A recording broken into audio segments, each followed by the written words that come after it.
It's Red Eye Radio. Gary McNamara and Eric Harley talk about everything from politics to social issues and news of the day.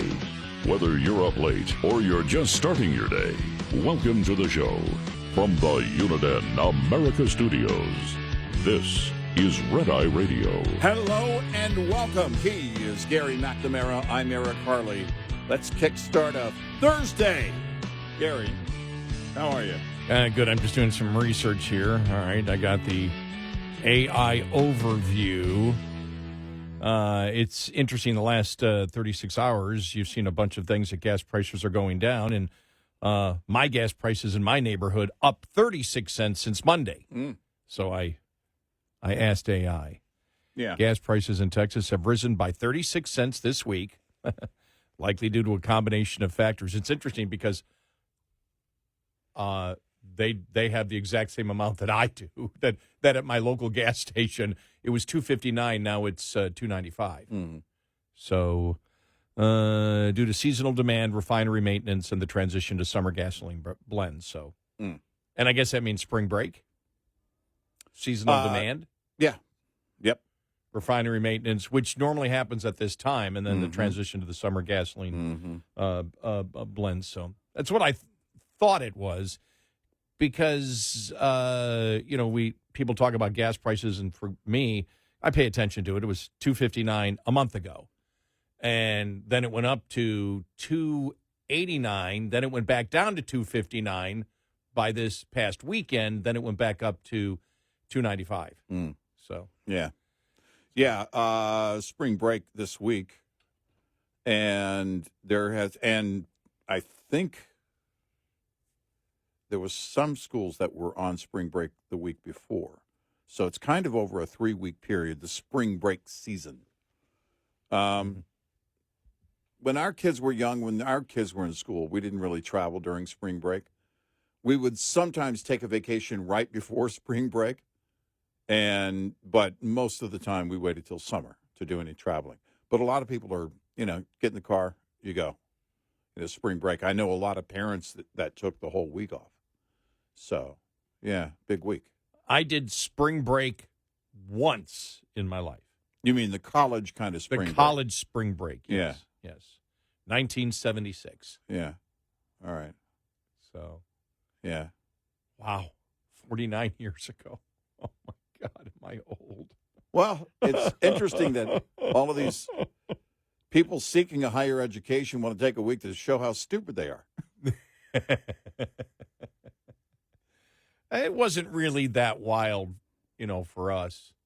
I went with a bunch of people that we all worked at the bank together. Amazing, we all got the same week off. Yeah, but you spent the week at an Amish furniture place, so that was part of it. You got to pick your destinations. Well, I remember we hit some Stuckies. Yeah. Oh man! On the way down, get extra syrup, go crazy.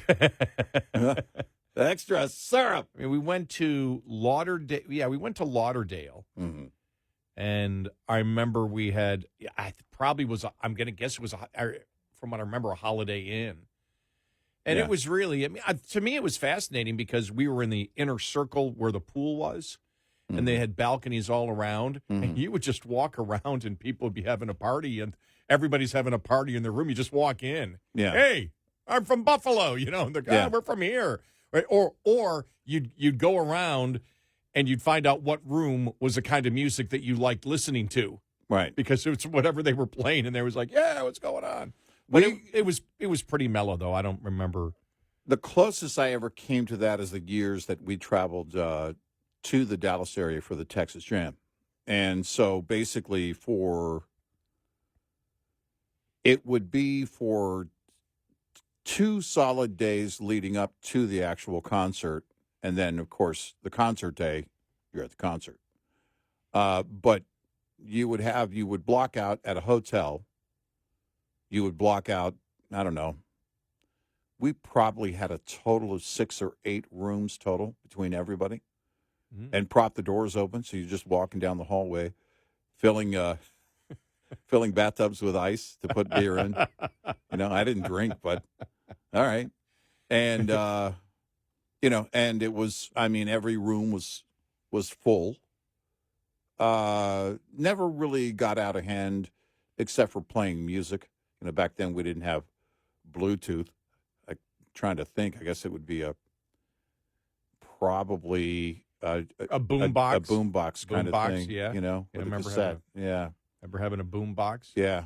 And I do remember watching the NBA playoffs in the room. I do remember that. Yeah. And that's because the way back then the Buffalo Braves still existed.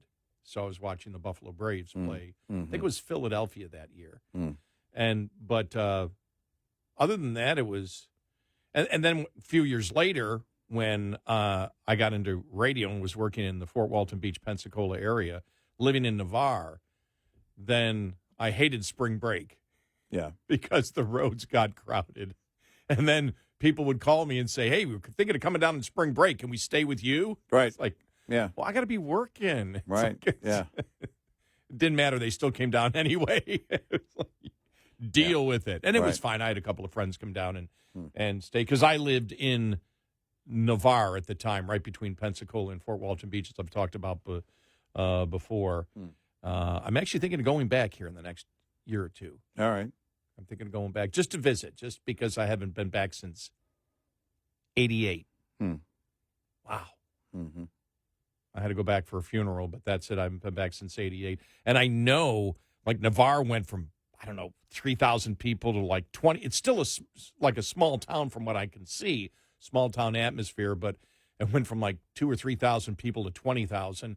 And then Navarre Beach is just, condos. And when I was there was it a Best Western or Holiday Inn? It's the place that they stayed in Jaws 2. If you remember the hotel in Jaws 2, that's what it was. That was the only thing on the beach. There was nothing else there. Now they've got condos and houses and everything else. But still, it's not like the wild place, Navarre. So, when I lived I remember one spring break that our radio station was doing a volleyball contest on the beach at Fort Walton Beach, and we're walking through a hotel, the swimming pool area, and all of a sudden, one of the guys I work with says, "Look over there, look who's sitting there on that, on that lawn, basically a pool chair." And it was Leslie Nielsen, the actor from Airplane and everything else. And we're all looking, we're like whispering, and all of a sudden he just puts down the newspaper. He just folds the newspaper over a little bit so we can see. He sees us and looks and says, "Hello, boys." And we just went, "Hey, good to see you." And then we just kept walking. That was cool, though. Yeah. But, I missed my time down there. But, spring break. All right, so that's why gas prices are up, at least here. I don't know if they're up nationwide. Yeah, down here we have the weather for spring break. Most of Texas has the weather for spring break, except for tonight, down to 40. Well, did you see the long-range forecast for us? Almost like every day for the next 2 weeks. I think one day it doesn't reach 80. For the long-range forecast. We're fully into spring for sure. You know what this means for me? Or, got to hit some golf balls. All right. All right, you ready for this? No. Let's start out with this. Let's start off from The Daily Show. Okay. This is from The Daily Show. All right. Everybody listen. Stop what you're doing unless you're driving. All right. All right, here we go. Jim, they're taking to the streets or the parking lots. Tonight, the FBI and ATF now investigating multiple cases of possible arson targeting Teslas and Cybertrucks. This dramatic video shows multiple cars in flames. Police say the attacker used Molotov cocktails. It's the latest in more than a dozen instances of arson and vandalism targeting Tesla. The same suspect shot more Teslas with a gun. Tesla Cybertrucks were set on fire in Kansas City, and earlier this month, shots fired at a Tesla dealership in Oregon. Cybertrucks on fire in Seattle. Wow, you guys like petty acts of domestic terrorism, huh? Yeah. There you go. Absolutely. There you go. They do. Yep. It's, in a world when they justify the gunning down of a healthcare CEO on the streets, cold-blooded murder, they justify it just simply because he's a healthcare CEO. Of course they're going to applaud burning Teslas. We talked about it the other night. There's no outrage from the left. They're applauding this. The rank and file, young people are applauding this. I don't know if any of them have had their property or Teslas destroyed in this whole thing. I'd be curious. You spend, I don't know how much you spend on a Cybertruck, but they're really expensive. And imagine being targeted. A lot of this is going on at dealerships, but they're also targeting individual vehicles. And I bet they wouldn't be clapping if it were their property. No, they'd be screaming. But it's interesting to hear the continued cheering as it went from, one story to a different story to a different story. Yep. But I think it was Representative Kana from the Democrats saying, you're the only one. You're the only Democrat that's come out against the violence. Yeah. You're the only one. Right. No other Democrat has done it. And he was like, well, yeah, that's it's wrong. It's wrong. Of course it's wrong. Yeah. They don't care. They don't care. Expect to be shunned by the party. When you come out against the violence as a Democrat. Wait for that to happen. You're going to be the next Schumer. You're Schumer doomed. And that's where they are. This is who they are. Pro-Hamas, pro-murdering healthcare CEO, pro-destruction of property and terrorism at dealerships. That's the Democratic Party. Well, it is strange. I did see the meme yesterday where there's a meme. I forgot who Trump is talking to, but it's Trump. He goes, I actually got them to burn EVs. Yeah, right. Exactly. Saying the left's, I've actually, TDS has gotten into their head so much, they're actually burning EVs and charging stations. Exactly. Here it is on CNN. Actually, Elon Musk posted this. It says, thank you, Ro Khanna, for supporting the people and customers of Tesla. Congressman Ro Khanna claimed that he was the only Democrat official that had publicly condemned the Tesla vandalism. Here it is. Okay, can we get it up here, please? Thank you. Okay. Has it crossed the line when people are sort of rooting for the failure of a company? Well, first, let me say, until yesterday, I think I was one of the only Democratic elected officials to unambiguously condemn the violence and destruction against Tesla. I don't think you have to be tough on crime to do that. As you know, my grandfather is part of Gandhi's Satyagraha movement, independence movement. He said sabotage is a form of violence. I mean, this is not the best form of protest, and it's not the tradition. The second point is, I'm not going to root against Tesla. There are 20,000 people who work in my district who make a living off this. They're building electric vehicles that ultimately are good for the climate. I have huge, huge problems with what Elon Musk is doing. Have the protest and the conversation and criticism of Musk. Don't take it out on a company where you have workers, where you have engineers, where you have scientists, which are creating wealth for the country, which is helping the climate. And I think Democrats have to be able to offer common sense perspectives, focus on what the problem is with Musk. Don't focus on the wealth of a company. How can you focus on common sense when you say a man can be a woman if the man says so? Yeah, what are you going to do? Right. What are you going to present? I mean, those are all what I hear right there. I mean, if you're a radical leftist and you're listening to him right there, you're just hearing blah blah blah blah blah. You sound like my grandfather. Yeah, that's boring. We're not doing that. Yeah, we're into murder. We're into terrorism. We're into the destruction of property, and we shouldn't be prosecuted for it. Yeah, we're political prisoners. Right. That's exactly it. I do wonder, though, what's going to happen to Elon Musk. You see that they're getting antsy on the board. Mm-hmm. And you can understand it. Mm-hmm. You look at it, what Democrat's going to buy a Tesla right now?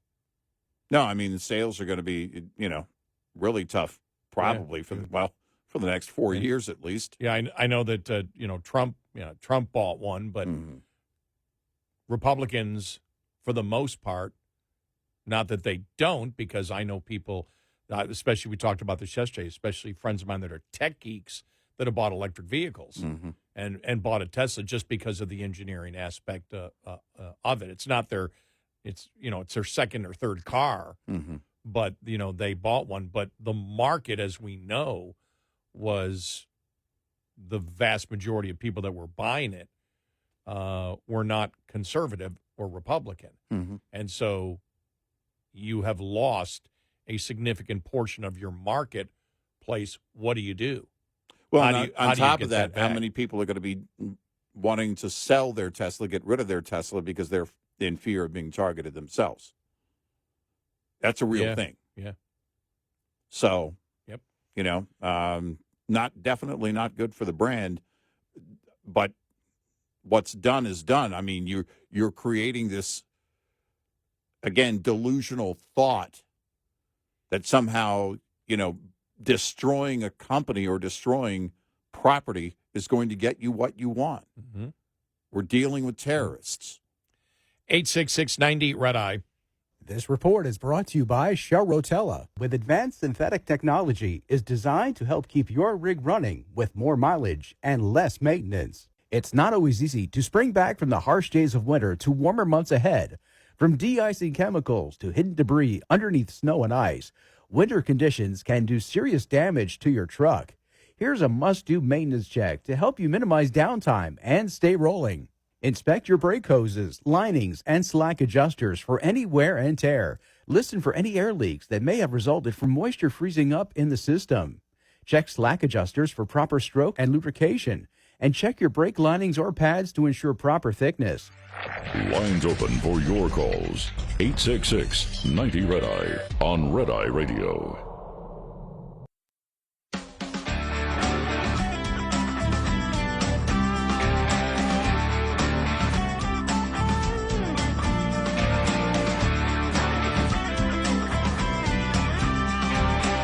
It's Red Eye Radio. He is our Carly, and I'm Gary McNamara.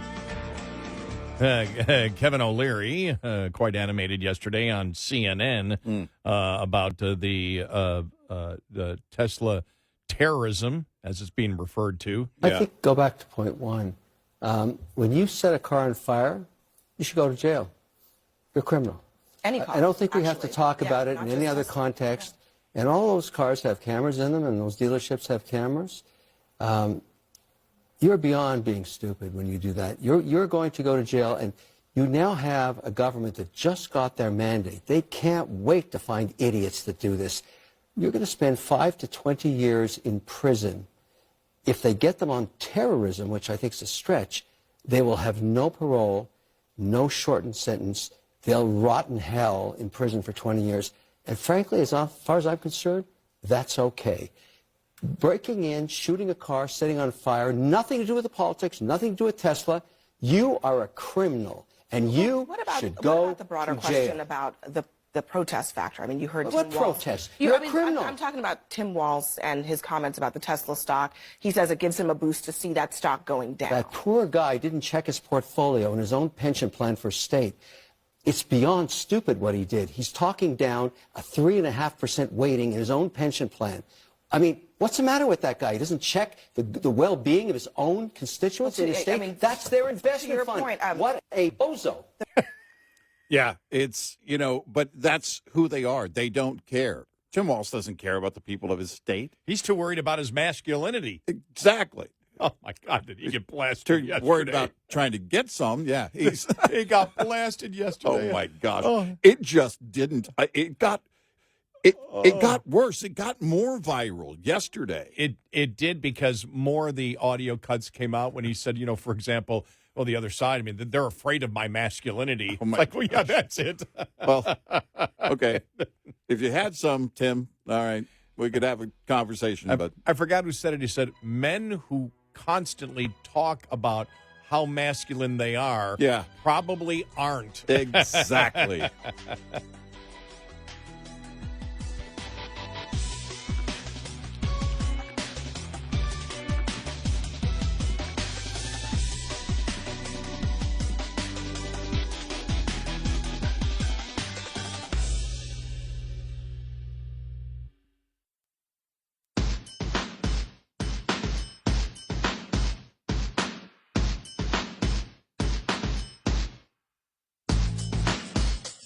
You're listening to Red Eye Radio from the Uniden America Studios.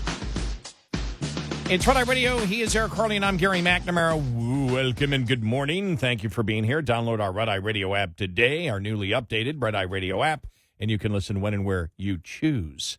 All right, let's see what Senator John Kennedy is up to and the things that he is saying in the last 36 hours. Many Democrats are angry at Schumer. Among them right now, we've all seen the news. He's about as popular as chlamydia. But that to me says as much about the Democratic Party as it does about Senator Schumer. Yeah. What it tells me is that the loon wing of the Democratic Party is firmly in control. And that's true when you look at it now. I'm not surprised by what's happening. No. This is when you have a political party like the Democrats that cannot put out a coherent plan.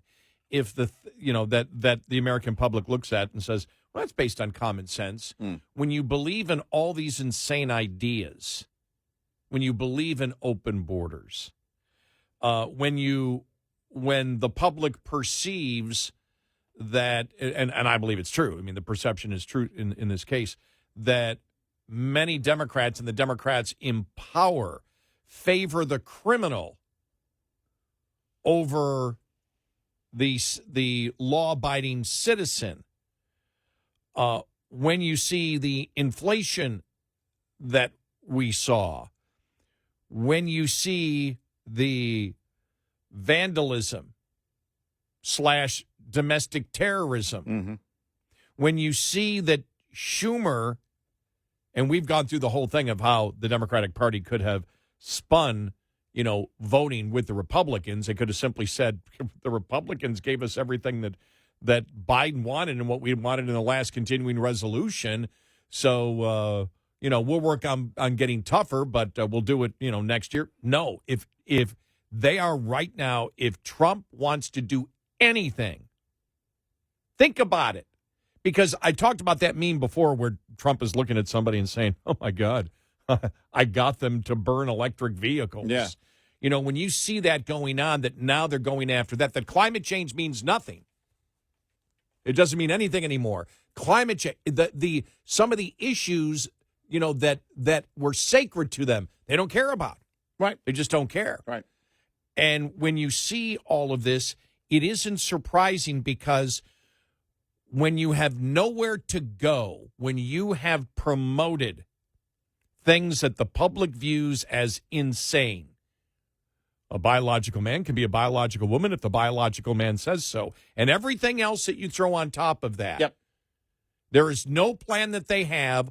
All you have is rage. When you have rage, absolute rage based on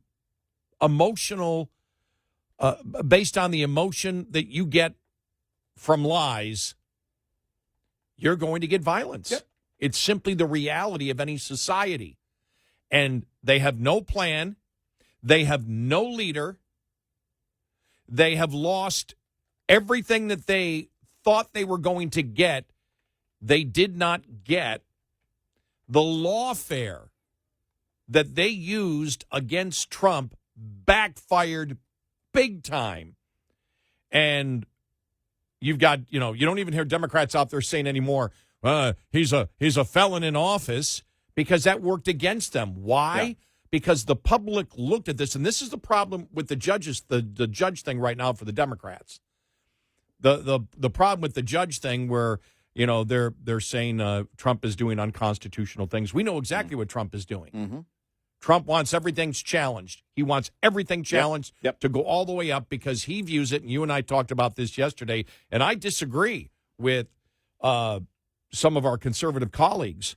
I think absolutely you can criticize the judiciary. It's another branch of government. It's human beings.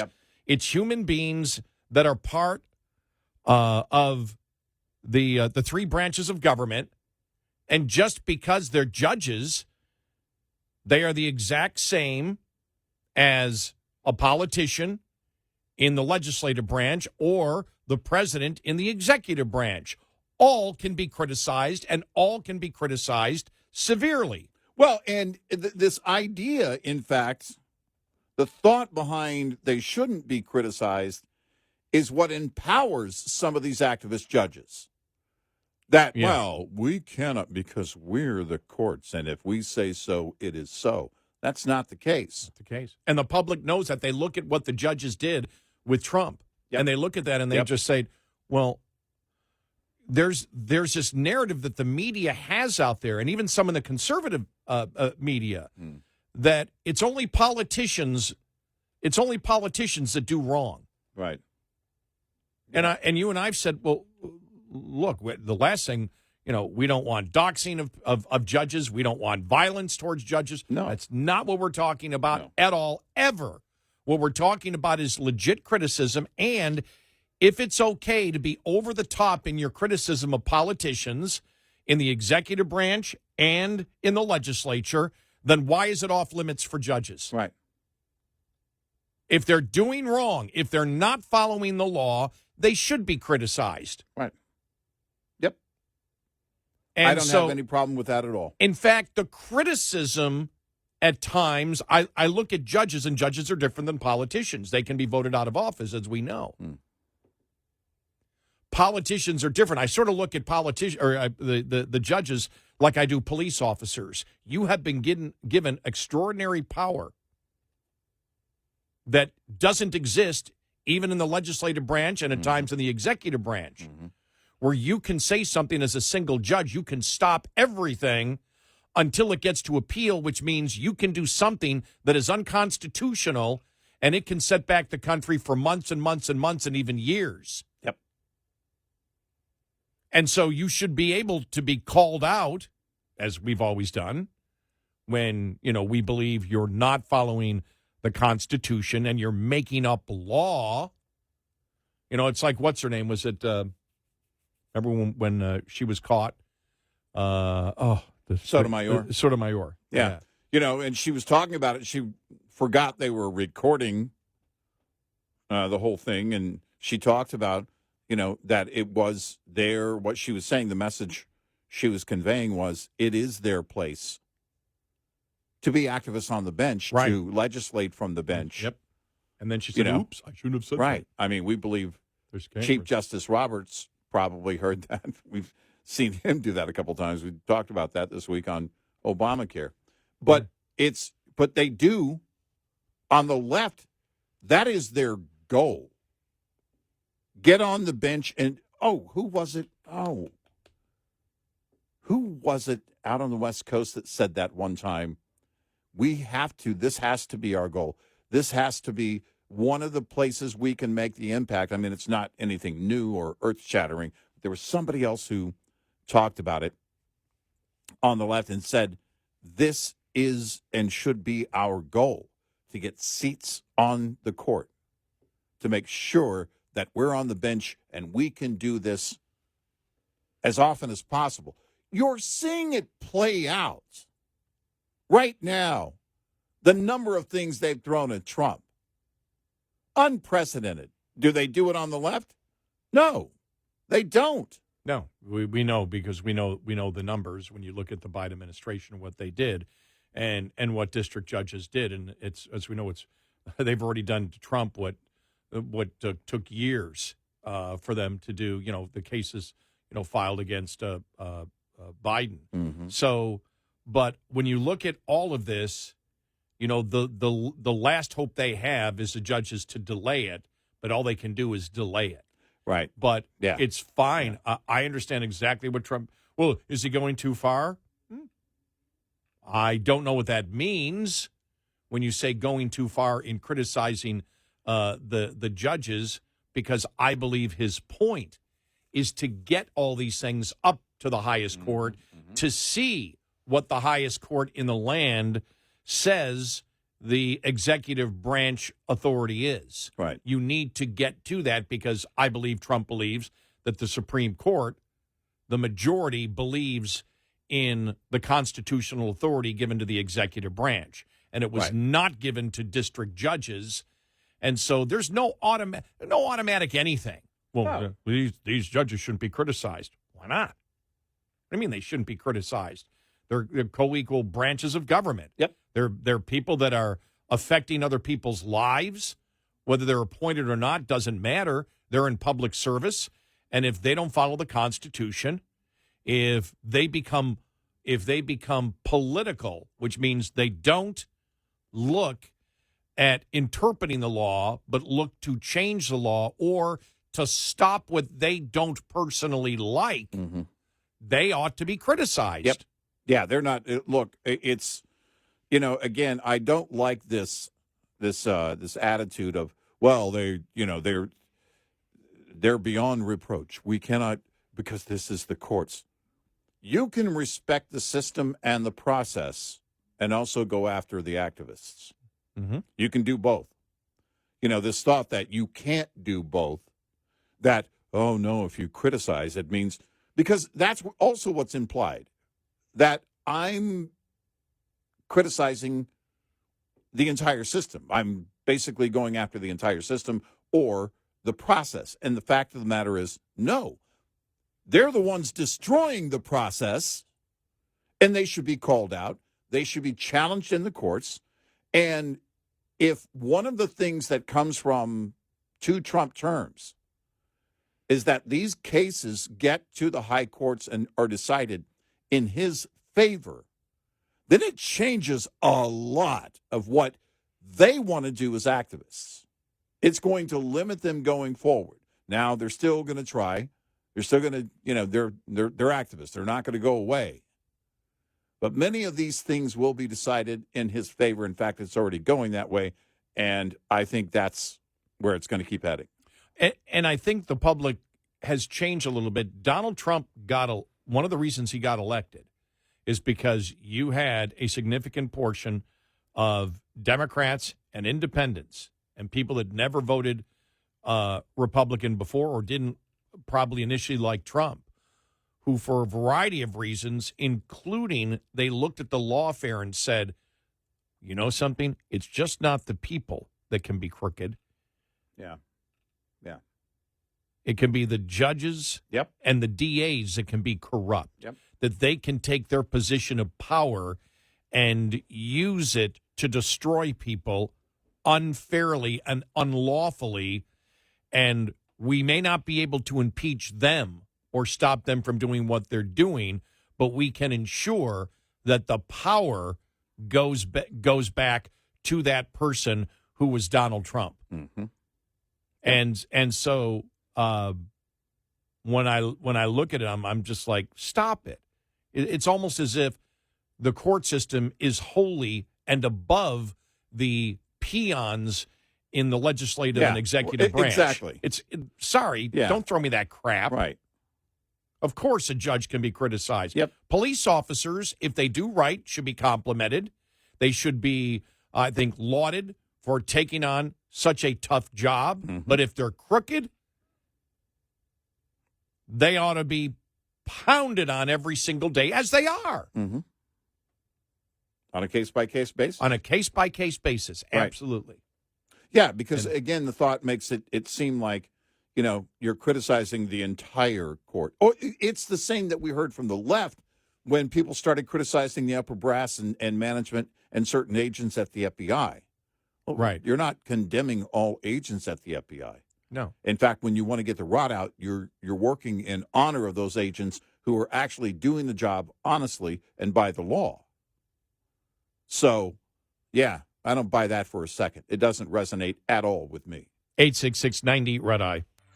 Get in touch with Red Eye Radio, toll free at 866-90 Red Eye.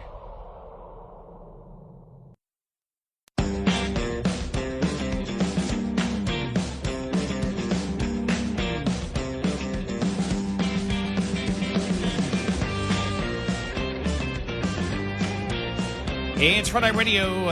He is Eric Harley, and I'm Gary McNamara. So, yeah, neither of us are surprised at all, because when a political party doesn't stand for anything that the public views as sane, and you can see it by the approval numbers of the Democratic Party right now, And when you have the emotional rage that already exists in the leftist mindset right now, this is what you're going to get. Yep. And there seems to be no out. And I was telling you, and I said, have you noticed over the last 36 hours, none of the arguing points have changed. They've just gotten louder. People are starting to scream now. We talked about the cursing that's coming from a lot of Democrats. I think that the media covered that a little bit, so maybe they backed off a little bit on the cursing here. But the surrogates are just going bat soup crazy. Oh, yeah. Right now. Yeah, full on. Yep.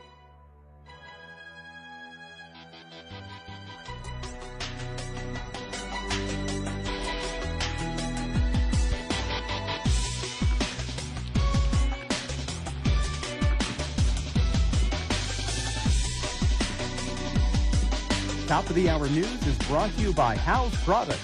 Visit houseproducts.com. This is Red Eye Radio on Westwood One.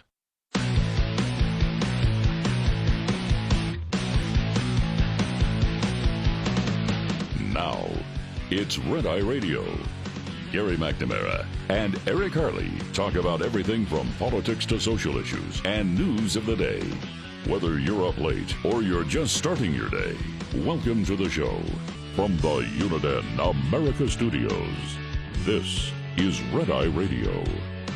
All across America, he is Eric Harley, and I'm Gary McNamara. Welcome and good morning. Thanks so much for being here.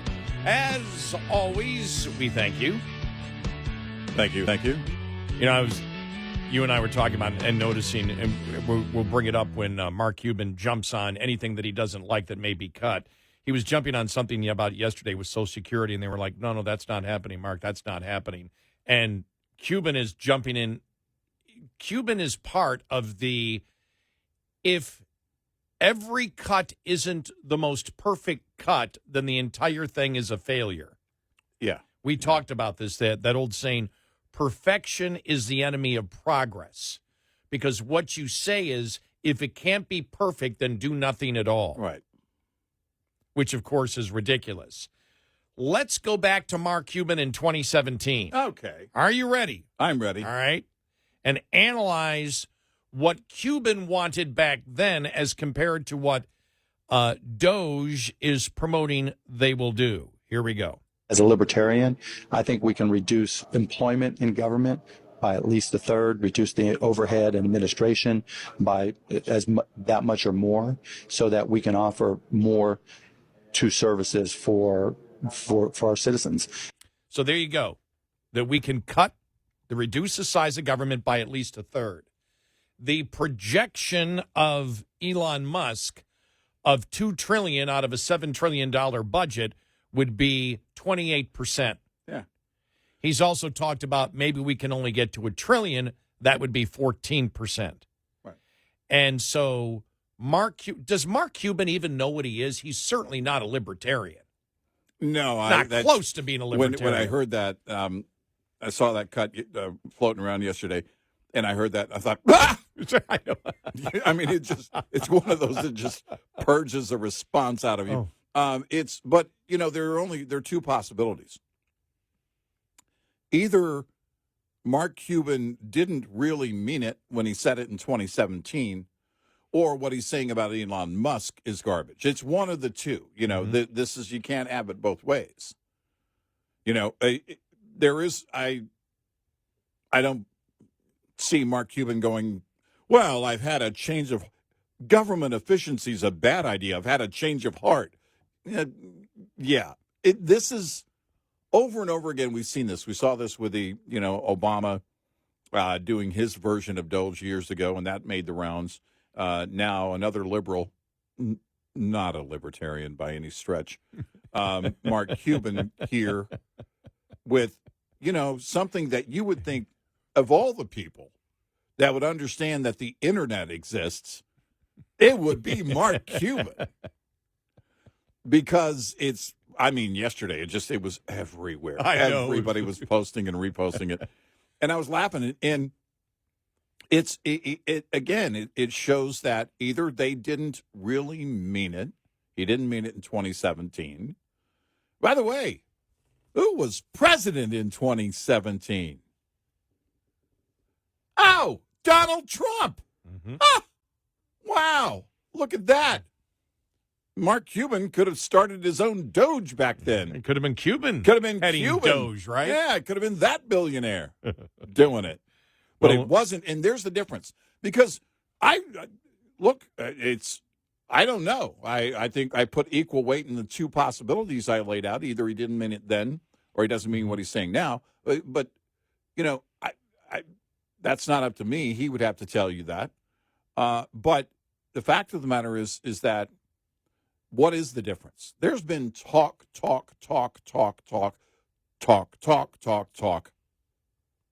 and no walking the walk until now. And now you're pulling off Band-Aids left and right, and guess what? That's going to hurt a little bit. There's going to have to be some pain when you go through these cuts. And we talked about even with like rolling back the Inflation Reduction Act. Those are things where you've got stuff where, all right, you're just pulling back on this money that was allotted based on incentives. A lot of it was incentives. Right. You're not cutting actual benefits. And politically, you and I have talked about, it is tough to do this. To go through, if you're going to actually make cuts, then it's going to be difficult.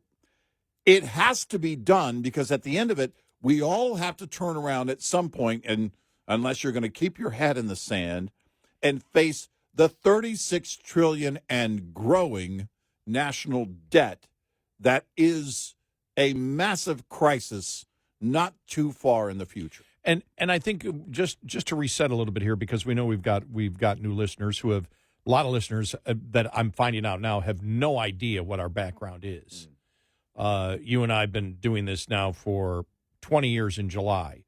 Red Eye Radio came. We did a show before Red Eye Radio, before we were Red Eye. Mm-hmm. We started working together in July of 2005. And the reason I bring this up is because people need to understand that when we talk about the politics of what's going on, it may differ. You may think it differs from what we promote at other times. Yeah. What we promote has to be done versus the politics of actually doing it and how you should do it. And, people should know, for example, we get this once in a while that, you guys are rhinos. And it's like, well, what, then, number one, I stopped being a Republican back in 2006 for people who do not know. And I used to fundraise for the Republicans, and then they wouldn't do what I wanted them to do, especially when it came to cost cutting. And somebody had something yesterday that threw out that Gary is an old Republican like George W. Bush and Mitch McConnell. Basically, that's how we frame our show. And I burst out laughing. I said, that has to be a relatively new listener, because anybody who knows us knows we were some of the biggest critics of George W. Bush, especially in 2008, 2009. And Mitch McConnell, we said years ago, should have left. We've credited him with what he did for the Supreme Court justices, but besides that, he should have been gone a long time ago.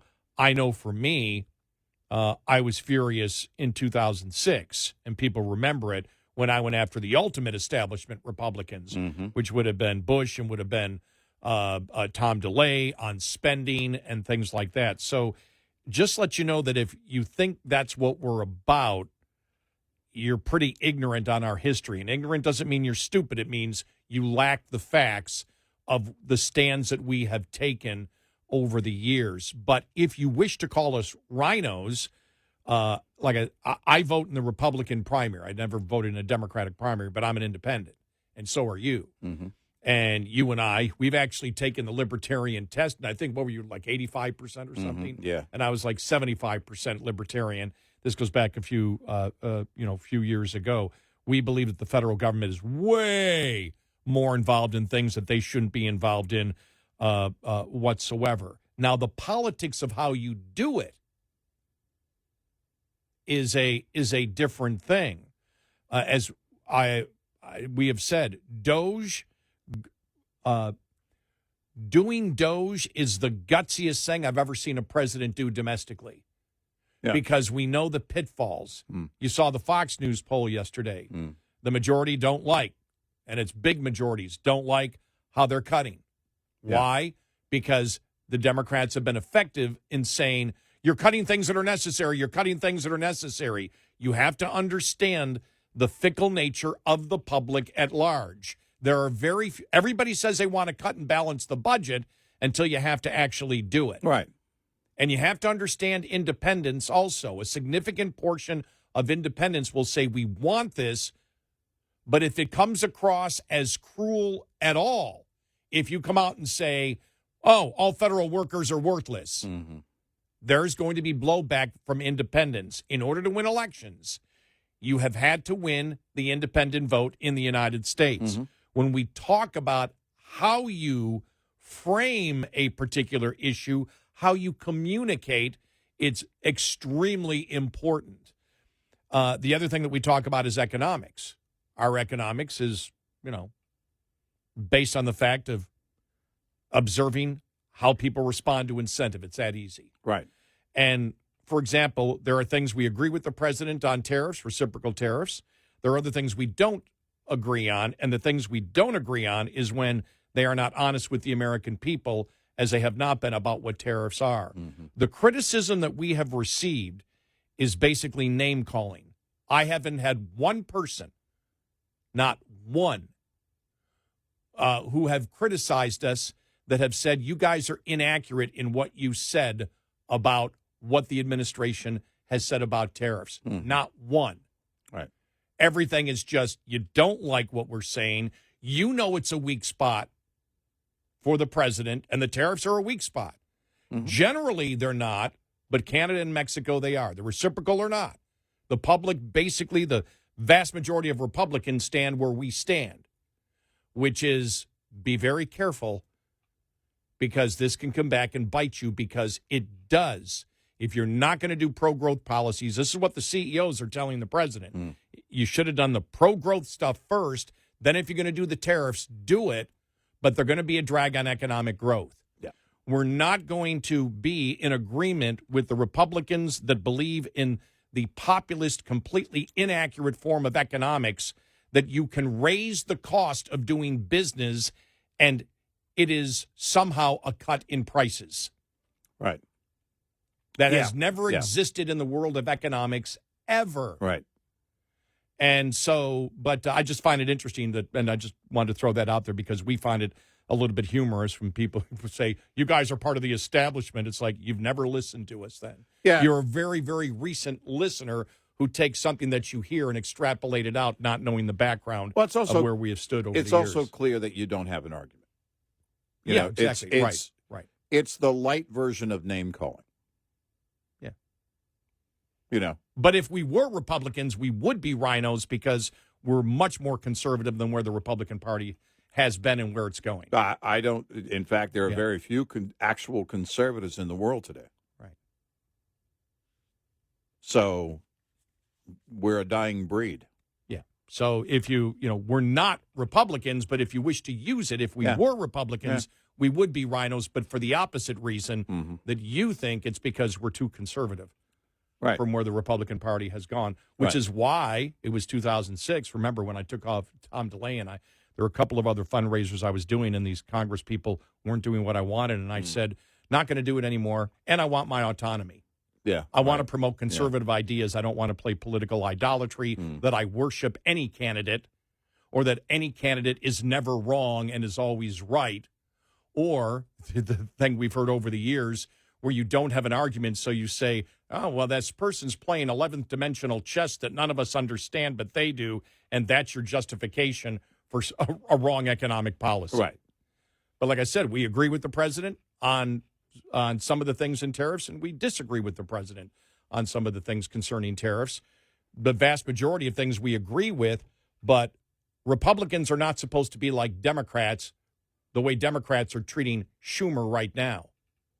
Yeah, right. That, okay, you disagree with one thing, you're gone. Well, did and that's fine, though, because I'm not part of the Republican Party anyway, so I could really care less. I really don't care what you call me, Yeah, honestly. Yeah, exactly. Because we're masculine. We're men. Yeah, I don't know. We're men like Tim Walz. I don't know if I can claim that. We're masculine. You're afraid of our masculine. I can't even say that without laughing. I was actually starting to think that I should probably start a new radio program, Eric Harley Indoors. We've got some friends in the radio business that do the, outdoors. Bob Smith Outdoors. Eric Harley Indoors, and it basically would be just like a point of view of me watching, whatever YouTube, watching other people do things outdoors. Eric Harley indoors in the fetal position, under the covers, in bed with his dog. Well, I don't know about fetal position. My arthritis, I don't think would allow that. So that's just so you understand. I mean, we're conservative. We promote conservative ideology.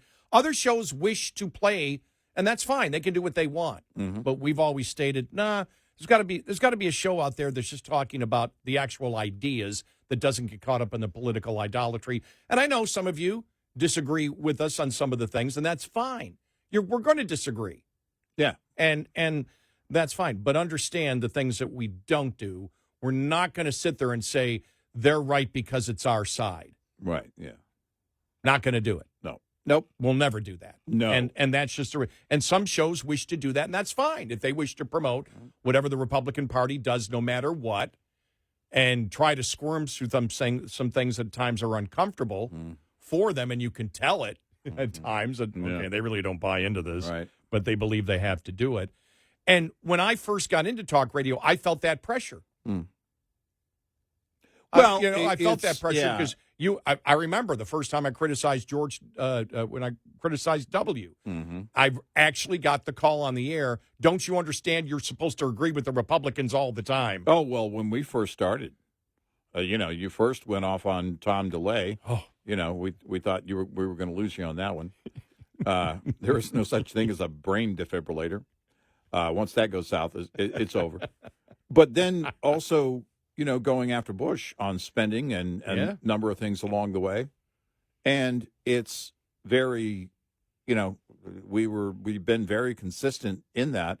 But I thought one time, this is back in the old place, I thought we were going to go downstairs when the show ended and have a bunch of angry Republicans holding torches. But you were just wasn't that you just having, I wasn't with the show then. I think it was Joe when you were just doing the Bush impersonation. Oh no, there was that too, but no, this was criticizing Bush on spending. Oh, okay, then I was there for that. Yeah. No, they were angry. There were a few that didn't like me doing Bush's, the Bush impression. But they were angry about criticizing him at the time. Yeah, I remember getting it big time. People and I'll never forget. You're supposed to. Don't you know what your job description is? It's exactly. Like, oh, you sent my job description? I didn't know that. Thank you. 866-90 Red Eye.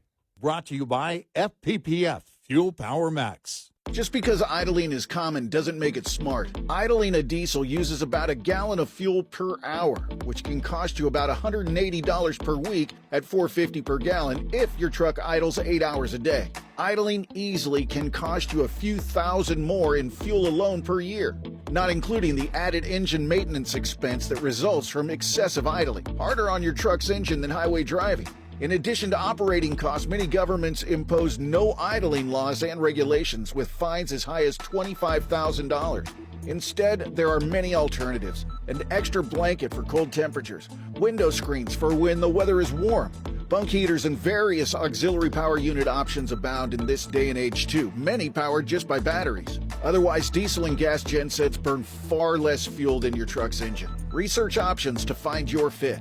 Owner-Operator Business 101 is provided by Overdrive's Partners in Business program. Go to overdriveonline.com to the Partners in Business section of the website for more details on this and many other topics. Brought to you by Shell Rotella. With advanced synthetic technology is designed to help keep your rig running with more mileage and less maintenance. We'll be right back with more Red Eye Radio with Eric Harley and Gary McNamara.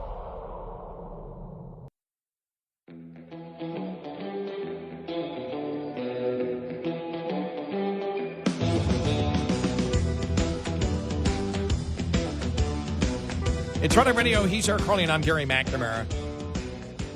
So everything that we, in the last segment, just talked about was to get to this conclusion.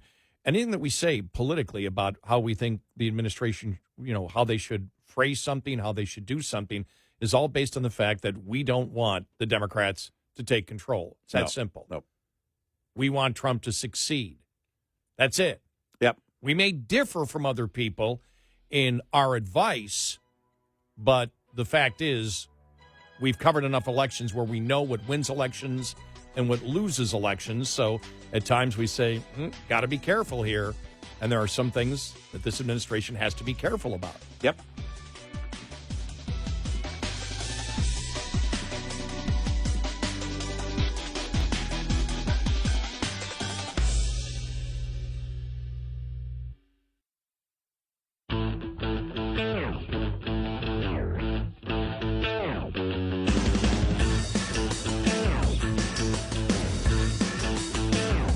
Catch all 5 hours of the show live every night on the Red Eye Radio app. Available in the App Store. Red Eye Radio. And he is Eric Harley, and I'm Gary McNamara. Welcome and good morning. Did you see on Piers Morgan the Christopher Steele? Remember the dossier was on Piers Morgan? Yeah. And Natalie Winters just destroyed him. Yeah. You ready for this? All right. Here, this audio cut was just... I just happened to see it. I was going to go in a different direction, and I saw this. I go, I got to play this. It's just too good. Here we go. Addressing Christopher Steele, again, who wants to comment on Ukraine and Russia and that Trump is a Russian asset. Yeah. Still all this time. Here we go. All right, here. Well, I know Christopher Steele probably wanted to go down in history as someone that colluded with the Clinton campaign to take down President Donald J. Trump, but I really think that you represent probably the ultimate grifter in the American political space. For you to even come on here, obviously you're trying to sabotage what President Trump is doing when it comes to Russia and Ukraine, but to sit here, what is it, nearly a decade after you tried to smear President Trump as a Russian asset, to then say, well, I think he's a Russian asset, but even though I'm really good at my job and create all these intelligence reports, it's just sort of a feeling that I have. I'm sorry, what stones do you even have left to turn over to try to corroborate your claim that President Trump is a Russian asset? You what? Weaponized FISA courts, surveillance, warrants, not just domestic spy agencies, international spy agencies too, the entire DNC apparatus, a bunch of political operatives and registered foreign agents here in the United States. The American people would really appreciate it if you would stop injecting your efforts to curtail and totally tank the America First movement by smearing anyone who doesn't want to get involved in forever wars or continue the needless and ceaseless dying of Ukraine and in Russia, just so you can sit there from your nice perch and just continue to defend the globalist world order by continuing to fan the flames of conflict in Russia and Ukraine. And you know what? The same people that you ally yourself with here in the United States, you think you're so good at gathering intelligence. Last time I checked, it was the 51 intel agency officers, spies, who said that the Hunter Biden hard drive, which I've reported on firsthand, it's legitimate. You want to talk about president's sons who are involved in businesses with foreign countries? Well, I'd like to introduce you to Hunter Biden, right? When those 51 people that I'm sure that you know all too well, you were probably likely involved with the drafting of that letter, said that was Russian disinformation. Well, it turned out that that was true, and shame on you for the last decade trying to inject the idea that smearing President Trump as a Russian agent or a Russian asset is somehow going to tank the MAGA movement. It's about putting America first, and the fact that you can still sit here and you have no actual evidence beside one random Russian meeting, and we need to just continue to get more evidence. You're a complete political hack and grifter, and I wish the American political scene didn't have your voice in it. Anywho.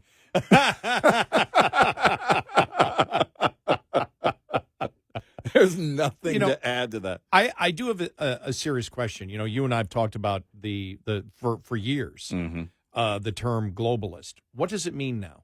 And I'm being serious about it. What is the new definition of globalist? Yeah. Because, I don't know. Because really,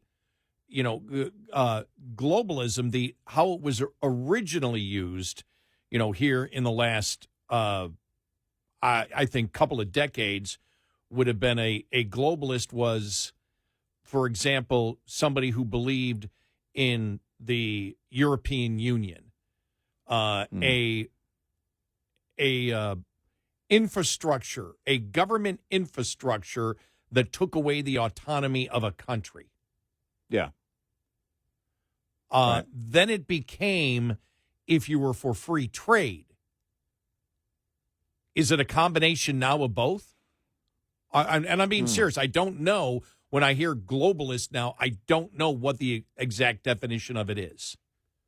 Yeah, I don't know how it's being used these days. It has changed over the years, especially since 2016, because there were multiple definitions.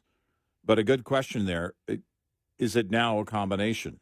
You know, so I went to Wikipedia here. Right. Well, I just put globalist in. Yeah. Globalism has multiple meanings in political science. Oh, okay. It may refer to a person who believes in globalism. All right. Well, you can't define a word with the word. Right, yeah. A political ideology related to the interconnections across the world, a member of the New World Order, a conspiracy theory which espouses that malicious agents, sometimes called globalists, are attempting to form a world government. That's not how it's being used now, though. And I'm looking at other. The concept of globalism is also classically used to focus on the ideologies of globalization. Again, you're using the same word to define the word. Yeah. Globalist. One who is a globalist. Well, no, you can't use that word to define that word. Yeah. Okay, I see this one now. The American Jewish Committee. A globalist is a person who advocates the interpretation or planning of economic and foreign policy in relation to events and developments throughout the world. Is it? And globalist when it's anti-Semitic. Yeah. Like I said, I mean, it's interesting because the idea of a Jewish globalist now is what they're looking at. Yeah. Which is that Jews control everything. That's okay. what Jewish All right. globalism apparently is. Yeah, but it's a serious question. Yeah. Because it's used all the time, but you're a globalist. What does that mean? Yeah. Because right. it has had different meanings as we've gone through the decades. Well, because I just need to know what you're accusing, if you call somebody a globalist, what you're accusing them of being. You know, Yeah. and if it has different definitions, well, you're a globalist in that you engage in this behavior or you believe this. You know, there's one, I've read this one. A globalist is somebody who does not believe in sovereign nations. So if you're for open borders, for example, that would make you more of a globalist. Right, if you're pushing the Right. Amero. The American. Or if you're Joe Biden and you don't believe there should be a southern border in the U.S., you're a globalist. Yeah, that you take away borders. But that still would be, again, that would be relating to the original meaning that was used a few decades ago, especially with the European Union, Right. that you're going to lose your autonomy. Or I've always viewed the definition of a globalist as, again, what happened. The reason that you had people in Great Britain want to leave is because you start losing your autonomy, which Right. means you start losing your ability to be a sovereign nation. Yeah. The one world order, you know, we're going to have people who are not accountable in charge of our lives thought. That's what globalist means to me when I hear it. That's what it means to That me. you to want me too. this, Right. this, you know, entity, this body, whatever it is of people. The Federation. The Federation. And the Pentaveret. And the Colonel with his wee bitty eyes. The Rothschilds. Well, then it the became, Getzys. but then it became for a while.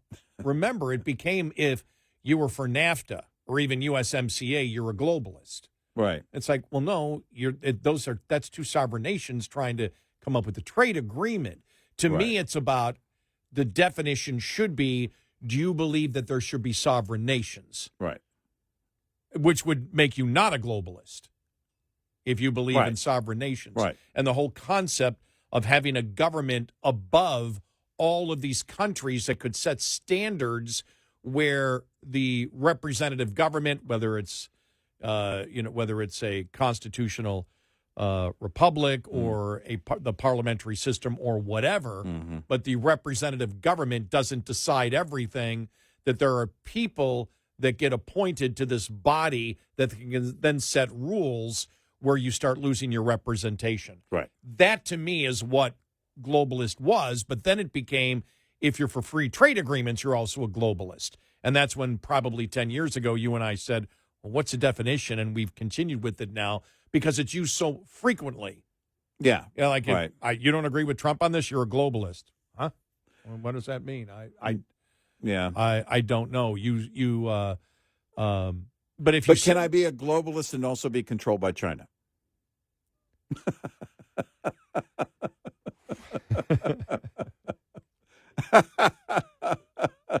I gotta know. I'm gonna say if you. I'm trying to come up with an answer to that one. You've got me stumped a little bit on that one. I don't know. If you're controlled by China and you wish to promote China policy for the United States without the United States citizens having a say through their representatives, then yes. Well, I'll say this. I think Eric Harley Indoors, that show would do very well in China.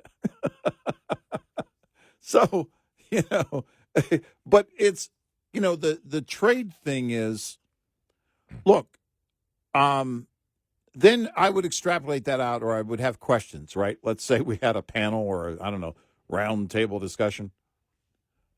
Because my question then would be, okay, if we have allies, does that make us globalists? No. But if we're trading with them, well, economically, we're globalists. No.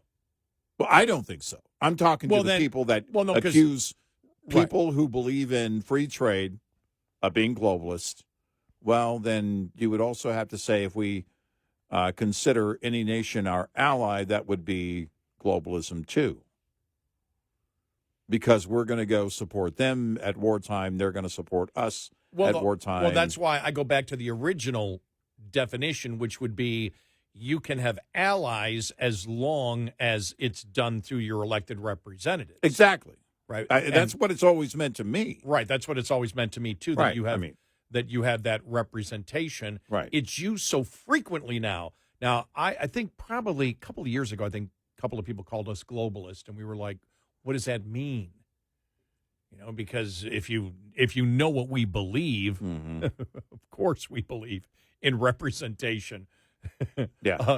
Of the people, which you could look at it and there's no way you can get away with calling us globalists just on our opinion of being able to criticize judges. Right. And understanding that judges are appointed, and even though they are a part of the constitutional system that was set up, through the people of the United States to form the Constitution, that they are still, compared to the politicians in the legislative or executive branch, less accountable to the people. Right. Which then is a concern. Right. If you look at that part of it, could somebody make the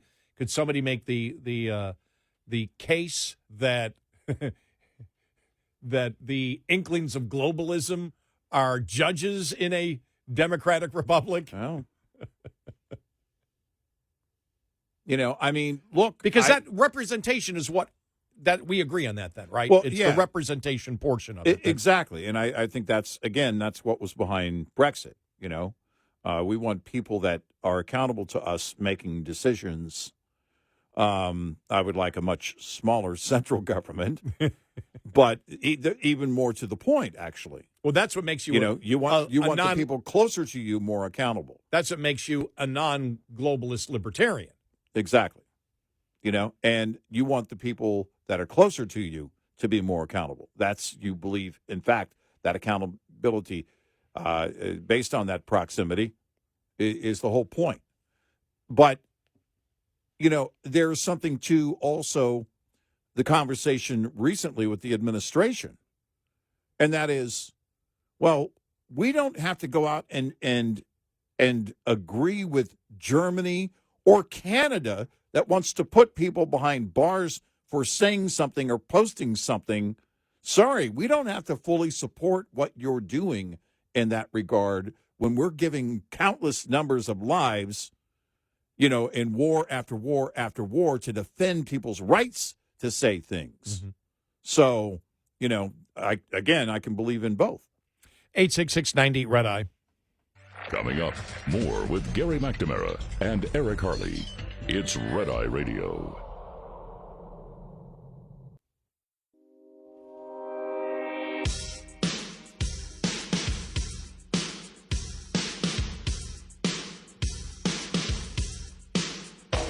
It's Red Eye Radio. He is Eric Harley, and I'm Gary McNamara. Coming up following the top of the hour, the Biden administration hid a natural gas study because it was an inconvenient truth. I see what you did there. I was able to use that. See what you did there. It was an inconvenient truth. Yeah. This is, again, from the Trump administration, from the Energy Department, that said they did this study and they didn't like what it said. So they said, don't release it. Yeah, right. Wow. That's just like Biden. I mean, that's right out of the Biden playbook. Elon Musk wants to help go get a couple of astronauts. Nope. You and I were going out the door yesterday asking if let's say Biden stayed in the race and won, would they stay up there for 4 more years?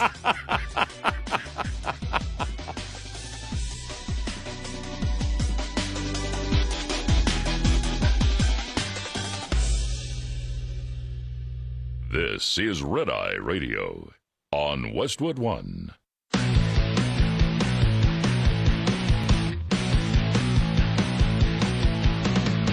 Now, it's Red Eye Radio.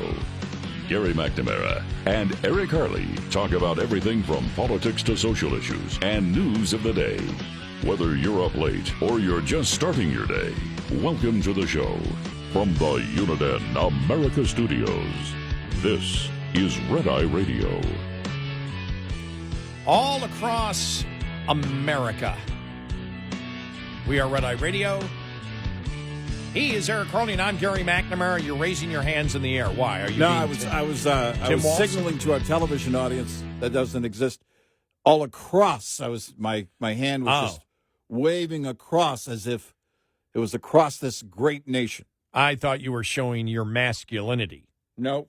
By giving a that's not Tim going to happen. Move. No, that's not going to happen. It was only one hand. The Tim Walz, if you're going to do the full Walz, it has to be both hands. Fully up in the air. I think of Walz, and all I think of is testosterone. Yeah. All right. What's going on with Trump in the courts? All right. You and I have many times before looked at the former law clerk, former university professor, Margot Cleveland. Mm-hmm. And we have commented on her before, how she breaks down legal things in very simple forms. And I posted what on my X page, and I think I tagged you on it. I tagged you, didn't I? Yeah. Mm-hmm. Yeah. Mm-hmm. I tagged you on it, and it was her response to Michael Schellenberger. Michael Schellenberger, part of the Twitter files, liberal, but free speech advocate, as we said, part of the Twitter files and everything else. Yeah. And a lot of times we agree with him. He's done some really, really good work. This is where he said, and I disagreed with him when I saw this yesterday, and then I saw she responded to it. Michael Schellenberger wrote, every single Trump advisor, including and especially Stephen Miller, knows perfectly well that what they did was unconstitutional. And she wrote yesterday, and by the way, she liked the fact that we liked her. Oh, good. And we found out a long time ago, because I'd seen a post from her saying that her husband was listening to some red-eye show or something. This goes back a couple of years ago. It was so funny. Yeah. But she said, this post by Michael Schellenberger, and by the way, everybody should check this out, because if you get into any type of debate on it, she lays out why the Trump administration, constitutionally speaking, is right. Yeah. And why what's going on with the judges is the part that's unconstitutional. Right. And she wrote this post by Michael Schellenberger provides an opportunity for me to hit a point I've been making the last week, but which many are still missing. For 2 months, Trump administration has faced an avalanche of unconstitutional court orders from single federal judges. More temporary restraining orders and permanent injunctions have been issued against the Trump administration in 2 months than 4 years of the Biden administration.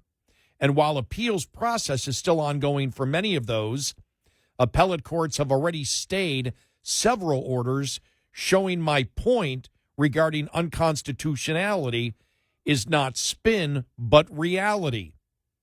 The Supreme Court stayed one judge ordering payment of $2 billion in 36 hours and told the judge to be more specific. 3 appellate judges said Trump likely will prevail on the firing of a special counsel, Dellinger, and ruled he remained out and not reinstated. Another appellate court stayed an order of one judge undoing Trump's DEI policies. Another judge reversed his temporary restraining order and refused to grant an injunction on putting USAID workers on leave. Many other injunctions will be overturned on appeal because lower courts lack the jurisdiction to decide employment and grants or Army policy. The breadth of overreach by the lower court, one judge, district court injunctions interfering with Trump's Article 2 power cannot be overstated. Now, you're going to hear Article 2, you're going to hear Article 3. This is Article 2 this is Article 2 and Article 3 going at each other to find out which is constitutional. Article 2 is, again, the setting up of the executive branch and the responsibilities and the authority of the executive branch, and Article 3 is on the federal courts, just so you know, the people in the Constitution. So we make it simple for you. She said the interfering with Trump's Article 2 power, that's his executive power, cannot be overstated. Yet not once did the Trump administration declare, fine, then enforce your order. For every MAGA person screaming, ignore these illegal orders, the Trump administration has not done that. And we are talking about clearly illegal orders that infringe on his executive power. Instead, every time Trump has worked to find a way to read order so he could comply and not pit Article 2 against Article 3, that means not pit the executive branch against the federal courts, which would be Article 3, he did that in grant cases by reading exceptions that the court allowed for otherwise terminating funding. And he did that in the aliens enemies case, too. Yes, Trump administration did not turn planes around, but it is not saying that you can't order me to do that, but that you didn't order me to do that because only the minute order is binding and cites case law to support its point. Minute orders are written. Written orders, that's not stated orders. Not oral orders, but stated orders. Right. And nothing else is binding. And Levitt mentioned that a couple of days ago at the press conference. And once the planes left U.S. territory, Trump said the order did not apply because the removal already took place. Throughout entire drilling by the judge and even the judge request for Trump's team to say, we just disagree, Trump wouldn't say that. Trump administration said, we complied in good faith, and here's why. Yes, the here's why is a very narrow reading of the order and only the minute order, but it has case law to back that. Trump is being prudent. while Article 3 is going out of its way to trounce on Article 2, which means the federal courts are going out of their way to trounce on the executive power of the president. Trump is going out of his way to give deference to Article 3, even when the judges don't deserve it. Judges are not looking for a fight, but have hit Trump with several sucker punches. Yet Trump, with an exclamation mark, all capitals, is refusing to engage. This cannot continue for much longer, however, as lower courts are framing injunctions more and more wildly, leaving Trump administration little room to maneuver in a way that he can comply without sacrificing his executive authority, which is why I said in the earlier cases before SCOTUS, their attempt at prudence was imprudent by letting it play out in the lower courts and not putting a halt to the judges' clearly illegal orders. Judges have been emboldened. Mm-hmm. And that's true. Yep. Because they're getting away with illegal things, and it's taking so long to get through the process. Their activism is working exactly the way they wanted to. And there is no punishment for them doing it. No. You don't get punished for doing this.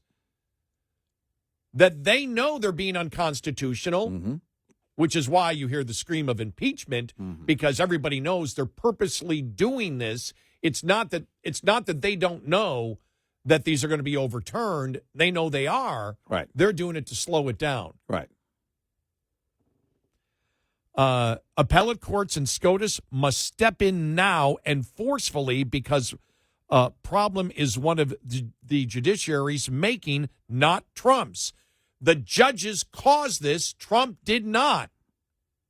And Trump should be applauded for the lengths he has gone to not to create a constitutional crisis by crafting plausible basis by which he obeyed the illegal orders of the court.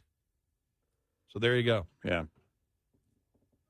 Yeah, well laid out by someone who is, as we've said time and time again, Margot Cleveland, very knowledgeable, very good at breaking it down in the legal setting as to what's going on here. You know, the liberal activist media has taken some shots at Leavitt over the past few days on this. I think she's handled her own pretty much, making some points here. She doesn't have the time to break it down the way Margot Cleveland breaks it down, but she gets straight to the point in the time that she has, I think. And what we're seeing is activist judges. I'm with Margot Cleveland. You know, this has to stop. This has to end. Yeah.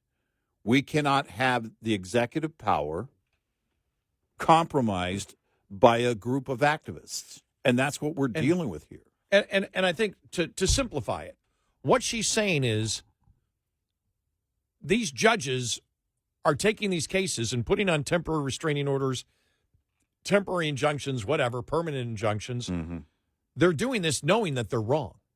Yeah. They know they don't have the authority to do this. Right. But they know they can delay it because it goes through the appeals process. Right. So they can slow Trump down. Right. But they are the ones that are doing, and this is what you and I have said before.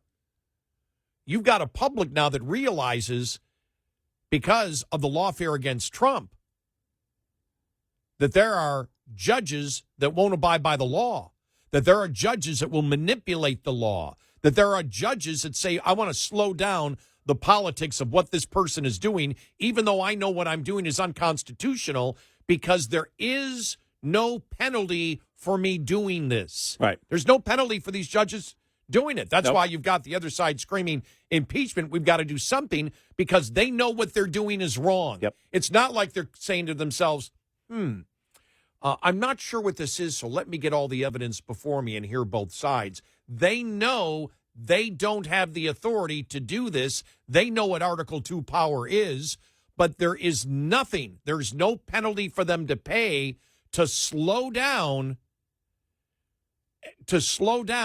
the power that the authority that the executive branch has under the Constitution. Right. And that's what they're doing. And what they're saying is we can interfere with Article 2 powers, which means we can interfere with the authority given to the president under the Constitution. We can interfere and slow it down because there's no penalty that we face by doing so. Right. Yep. And that's going to be their game. You know, it's not over. I mean, and it won't be until the Supreme Court decides on these cases, and that's not going to happen overnight. This is what the activists know. This is what we talked about before, earlier in the show, talking about Sotomayor. Well, this is our job. This is what we're supposed to do. You've had others on the left that have said it over the years. This has to be our goal. Because they know they can hit the brakes. They'll just do this for 4 years, nonstop, on every move that he makes. Has there been a major move by Trump this term that some judge hasn't been involved in? I mean, there's a whole list. I mean, right. There might be one or two, but it's everything. You know, it's the DOGE thing. It's immigration. It's every major move that he's making. The government cuts on government workers and all of this. These activist judges are just going to step in. Yeah. They know there's no penalty for doing it. Right. And they know this will clog the court systems and take forever to get there. But this has to be expedited. All of these court cases have to be decided at the Supreme Court, and it has to be the appellate court could do it too. She mentioned, the appellate courts have already shown that, look, Trump is likely to win these. There is little doubt in my mind that he's going to win these, but the clock is definitely ticking. Right. And the fact is, I mean, the point the left's making is Trump somehow is doing something that's unconstitutional when it's actually the reverse. Right. When you go, and that's why Margot Cleveland, and we suggest everybody follow her. As you know, we've mentioned her before, and after I posted it, people have messaged me and said, yeah, you've acknowledged her before. Boy, she really is good. Yeah, because it actually gets down to what the damn legal points are in the Constitution. Exactly. It eventually gets down to what does the Constitution say? And there's this, that the judge's word is final because the judges are always right, is what the left is trying to promote.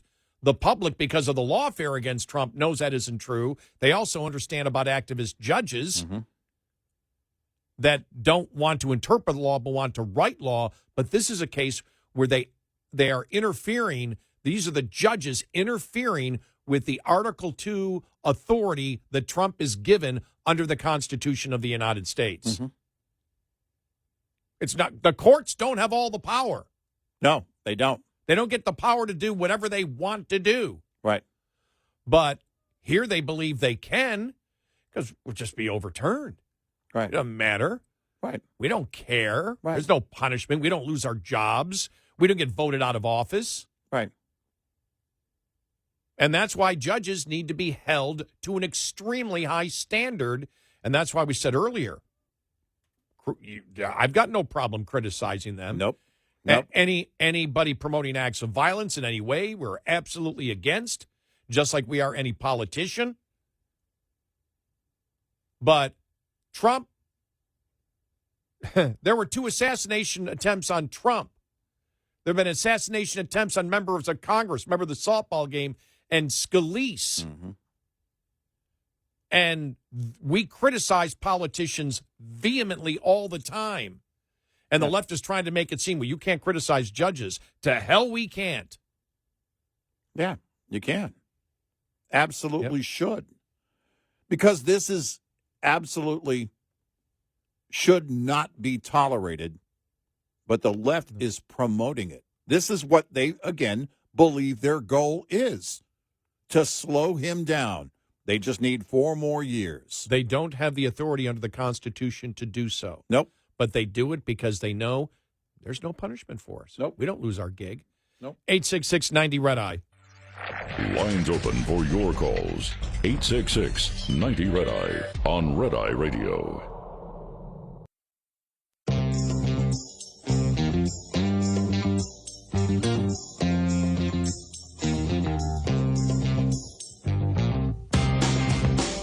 It's Red Eye Radio. He's Eric Harley, and I'm Gary McNamara. The Attorney General commented on everything that was going on. We'll have that coming up following the bottom of the hour with these activist district judges. And, you know, that point's been made. They can drag all this stuff out for a very, very long time. But it's a thing where the left tries to sit there and say the saints are always the judges and the politicians, the Republican politicians, of course, are the ones that are always, you know, doing the unconstitutional actions. Right. And judges are saintly figures that never do anything wrong. Right, and that is part of the imaging, because what they also want is the headline of, you know, the courts stop Trump, the courts stop Trump, the courts, and it makes it look like over and over again he's doing all these illegal things outside of his power. And it has people going, oh, man, I don't know what he's doing, but he's getting in trouble every day with the courts. They want that. They want that imagery out there, that essentially they're doing the right and just thing, and that he's doing illegal things. That's what they want. The public learned, though, with the lawfare against Trump, judges are not saintly. No, they're not.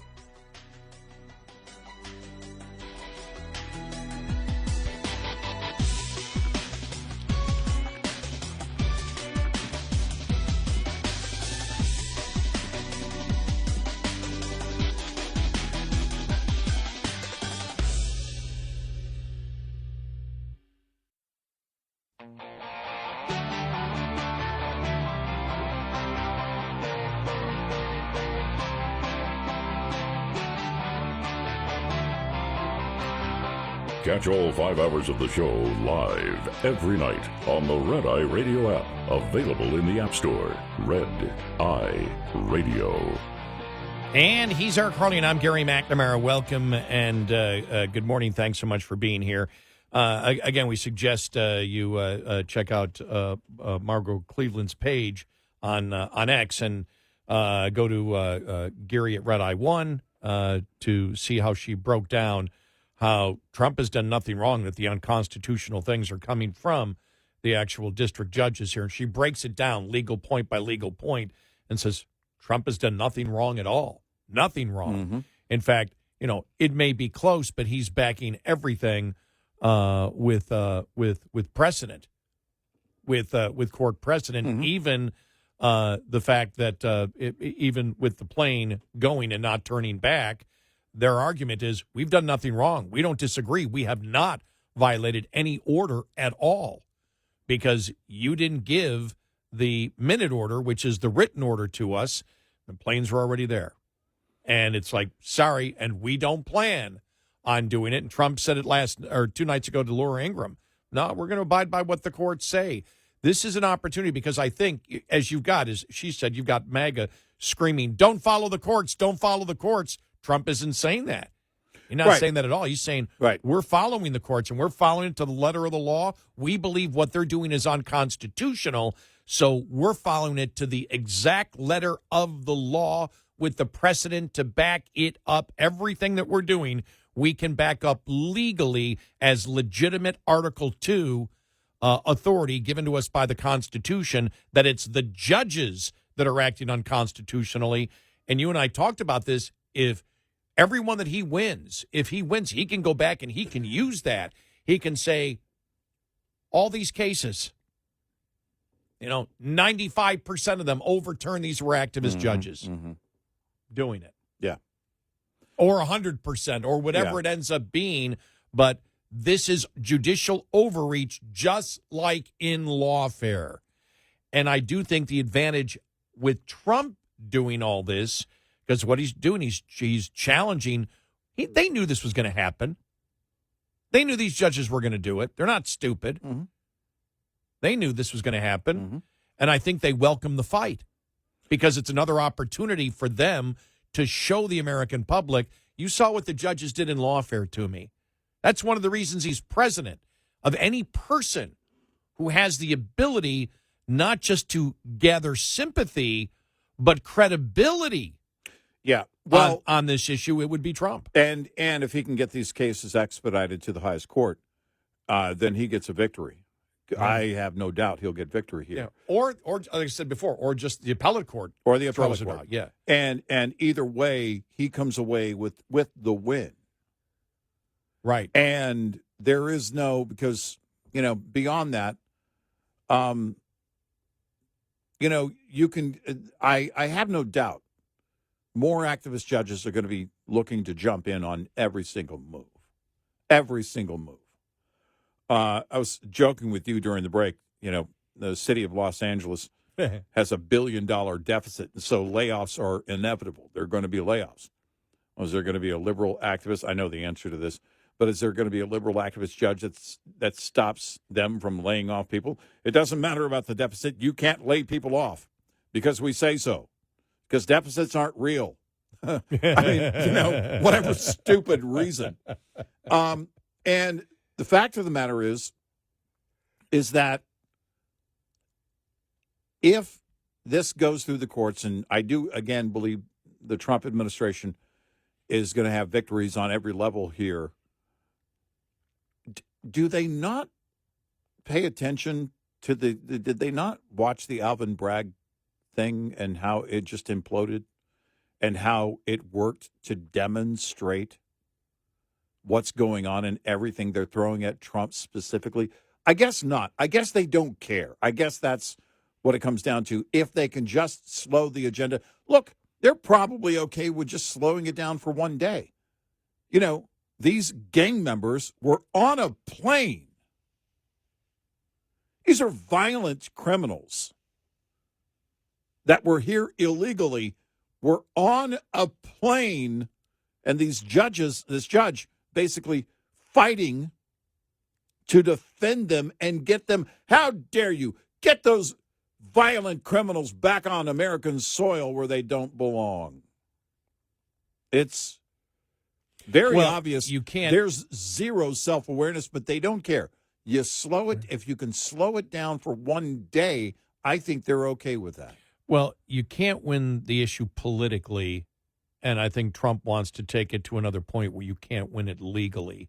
And so he knows he has to win politically on this without question. Mm-hmm. What is it?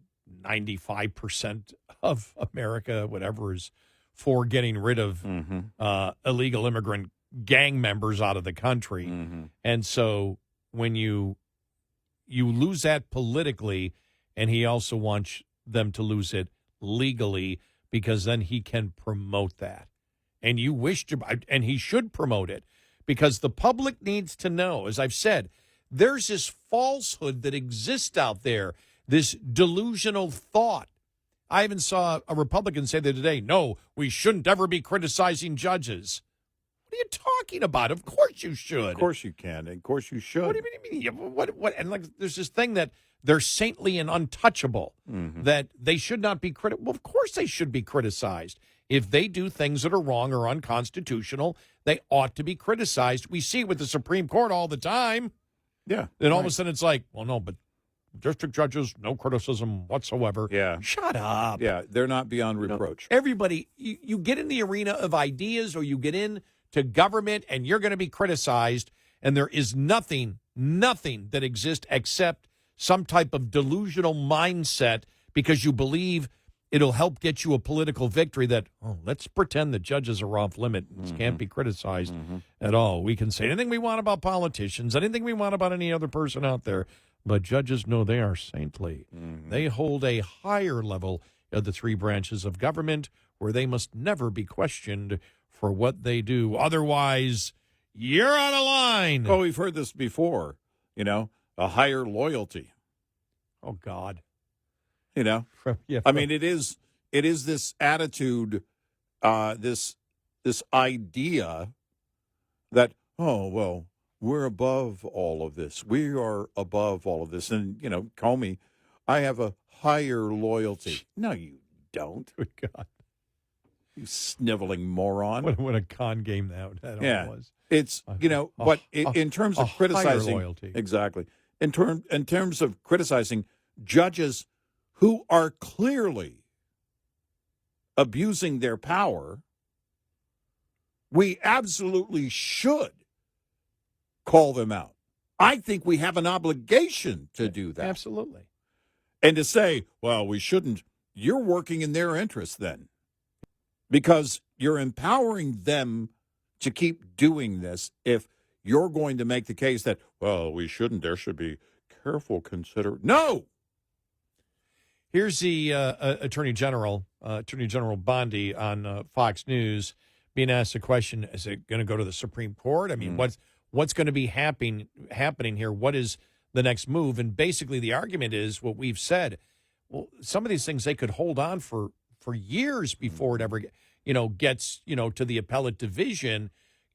And so they succeed in delaying what Trump wants to do. They are violating Article 2 of the Constitution, the authority that the executive branch has, but there's no punishment for the district judges in doing it. So what do you do? How do you speed it up? Here she is.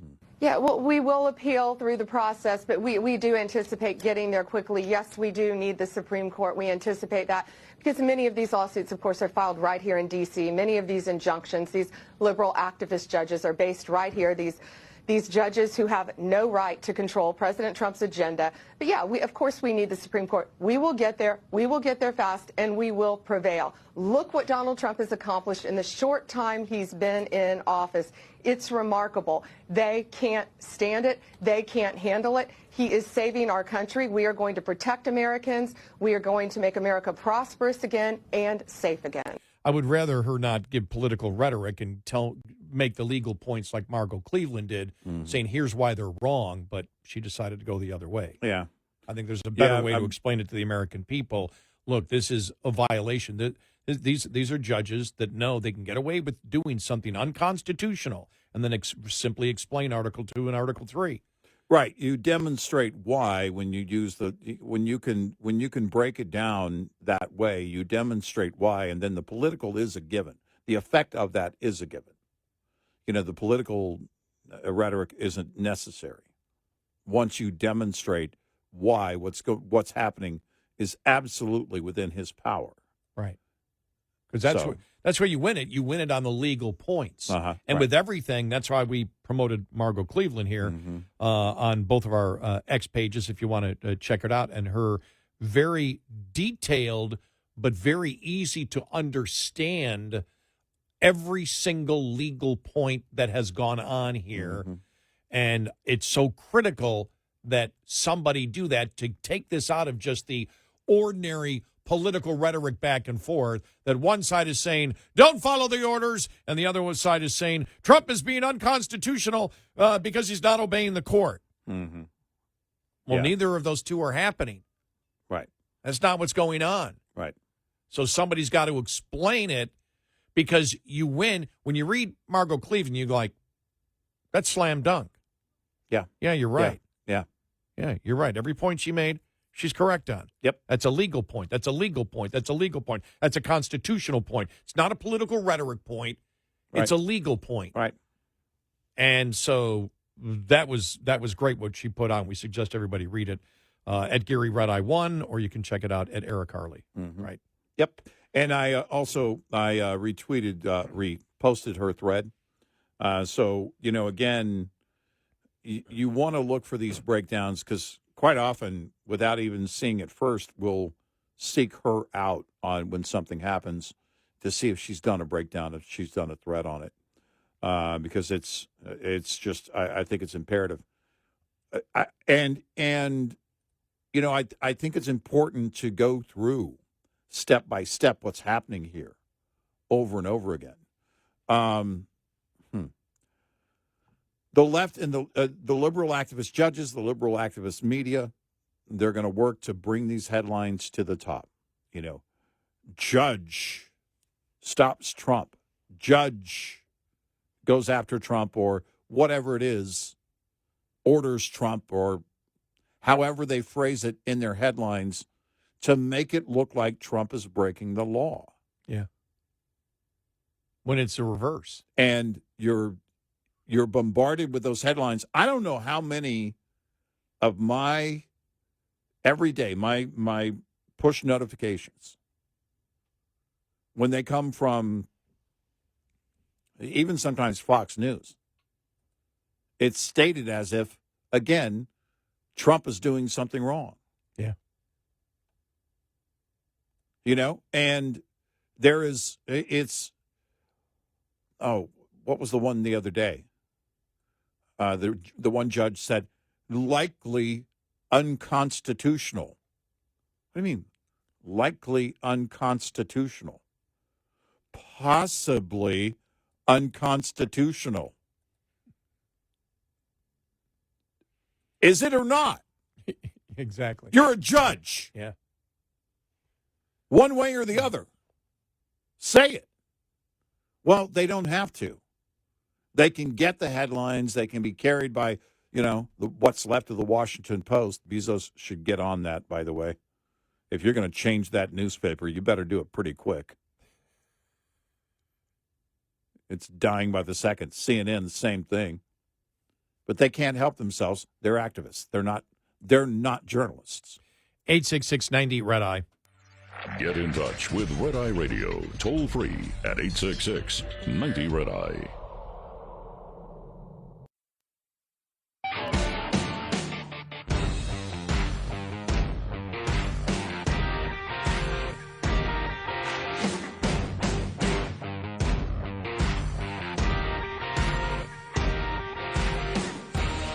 It's Red Eye Radio.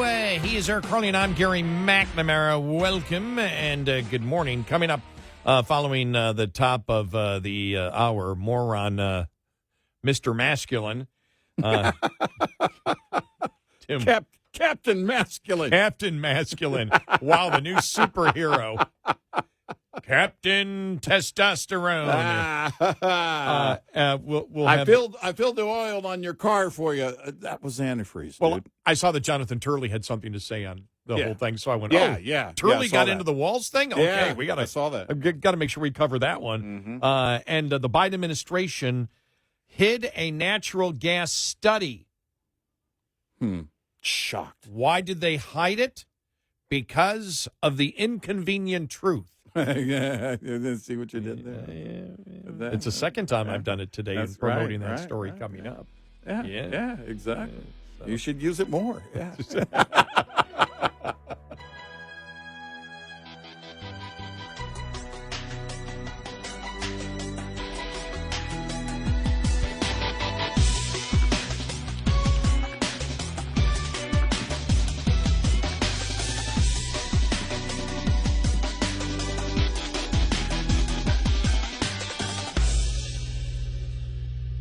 This is Red Eye Radio on Westwood One.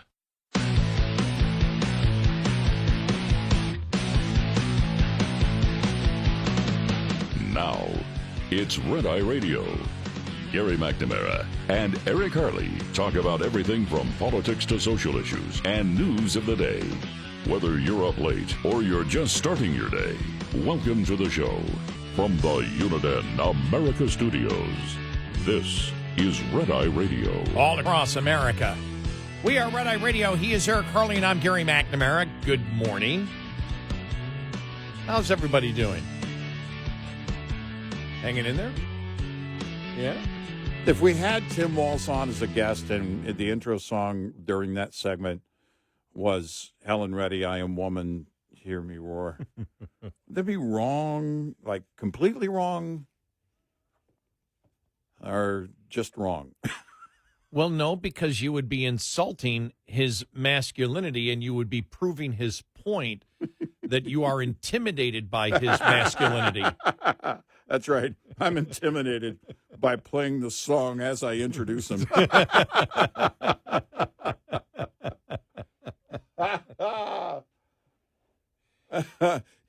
look, I know how it is. Yeah, I know how it is. You know how it to, is. People questioning your masculinity. Well, you did back when I used to do my hockey workouts, and you were accusing me of doing figure skating workouts. I think just like Margot Cleveland, we'll delve into the facts here. Pull her into it. You know, like she wants to be a part of this. I know exactly where you're going here. Yeah. I know exactly where I know what your talking point's going to be here. Just a question is all I'm asking. Just a question. That's Columbo. Just one more thing. For those under the age of 90, Columbo was a great detective series back in the day. Excuse me, am I bothering you, Mr. McNamara? So here's the thing. Did you or did you not once share the ice with a figure skater? Oh, no, that wasn't, no. You forgot the I have to help you. No. The questioning will progress. Yeah. Okay. Yeah. Did I say one question? I lied. I meant more questions. Yes, I did share the ice with people that were figure skating. Did you get any advice what might constitute a lesson from whether you paid for it or not is not important from a figure skater. But I did have a figure skater give me some tips on how to skate better as a hockey player. Yeah. It was sort of like that movie. Yeah. Yeah. I forgot what the name of the movie was.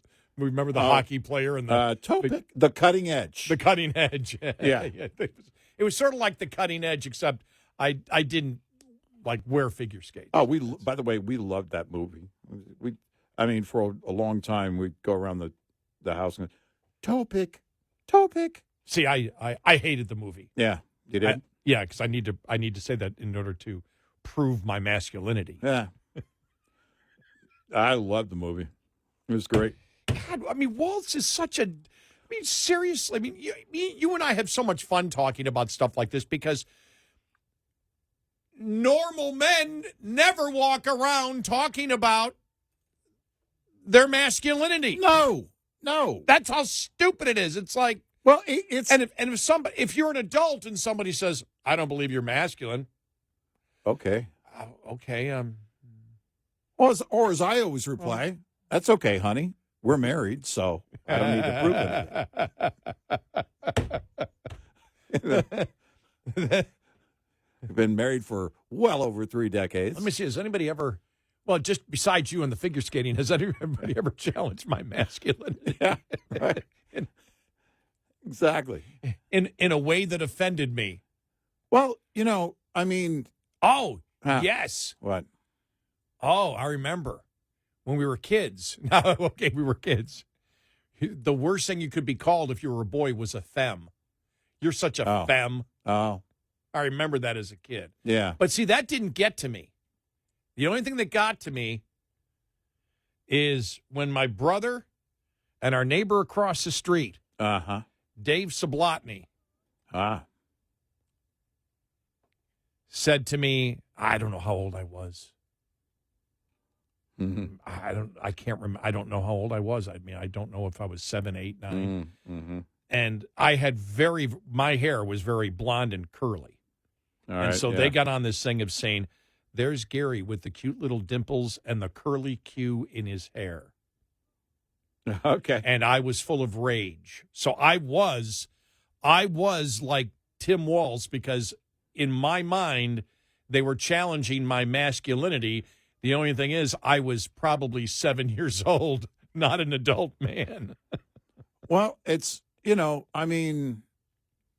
it's, I don't know, was I overcompensating by getting into heavy metal bands?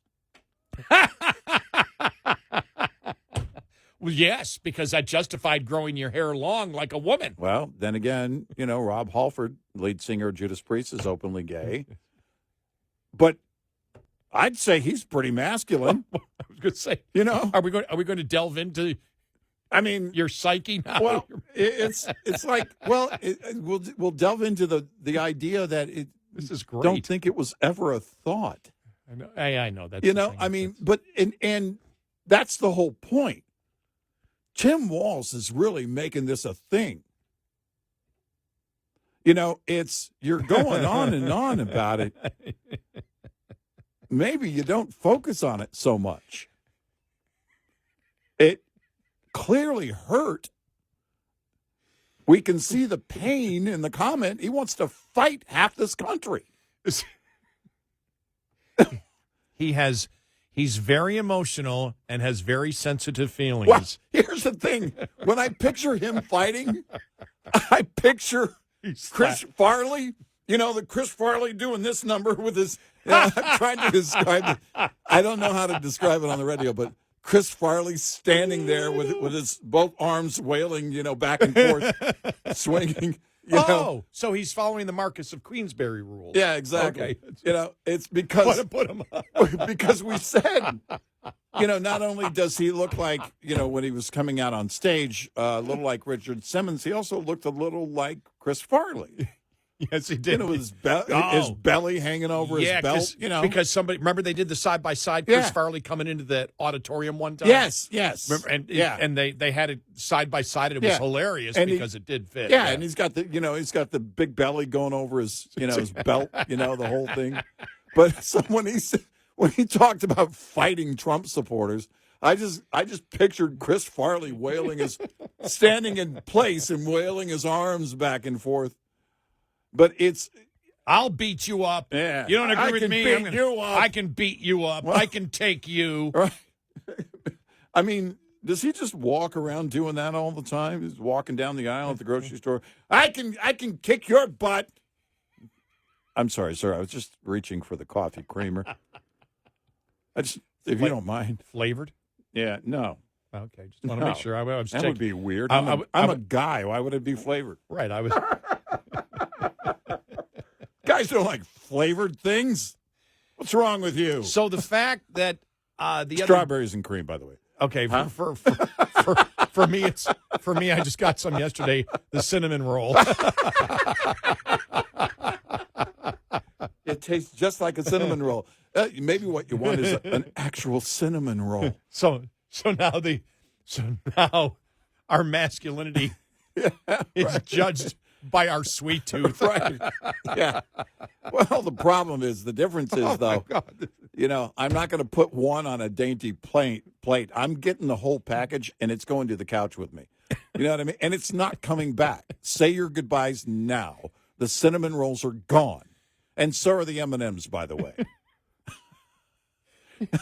You know, I thought about stopping this conversation about 5 minutes ago. Why? But it's just too much. It's just too much fun because it's just fun. You get into getting into the minds of what affects a liberal like Tim Walz. I mean, on the masculinity thing. Yeah. And just everything in general is just, it's hilarious because it's so stupid and it's so emotionally bizarre for an adult man to even be worried about stuff like that. That's the whole thing. That's why it's fodder for so much humor. Yeah, that's why. Yeah, it's just, it really is laughable, and nobody thinks that way. I mean, except him.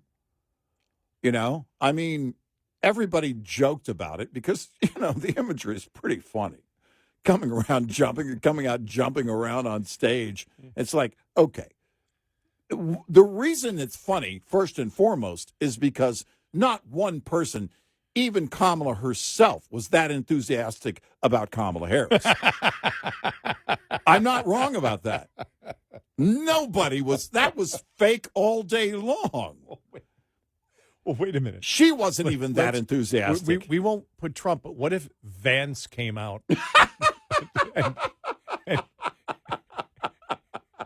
And he was jumping up and down and spinning around with his hands up in the air. Trump would probably go, "Get the hell off the damn stage. Okay. Get out of here." All right, speaking of which, have you seen all the memes with the baby that has Vance's face without the beard? It's so hilarious. And I think he retweeted one or commented on one and thought it was funny. I mean, it's just funny. But, yeah, I mean, it's, you know, we kind of had a laugh with the Hulk brother being at the convention. I think, actually, I didn't laugh as much with Kid Rock because I actually thought the performance was very good. But you have those moments. You have those kind of pop culture moments, but it's not supposed to be someone who's on the ticket. It's not supposed to be.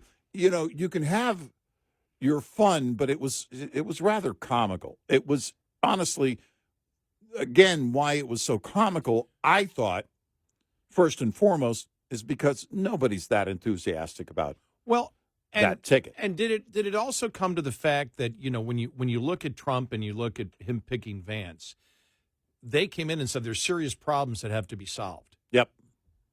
And you had, remember, when Harris started, it was the joy campaign. Everybody be happy and joyful. Yeah. And we said you're reading the room wrong. Right. Yeah. People, And what was it that Walz said after that? He said something. I forget what it was. But then Walz coming in, I mean, the whole thing that it was like, this is a fun thing, and there was a lack. He added to the lack of seriousness of a political campaign when people had just gone through. You think about it, the 5 years, 5 years ago, where were we right now? Yeah. Right. Yeah. 5 years ago, COVID was just starting. People went through hell. It's a serious time in people's lives, especially financially. Yeah. Financially, and because that's what affects people the most. Mm-hmm. And so they're looking for somebody who's serious. And it was like, we're just happy about everything. Who am I going to pick? Mr. Happy. And then, jumping all over. There was a lack of seriousness. Forget about the masculinity part of it. There was a lack of seriousness because I don't care about any of that.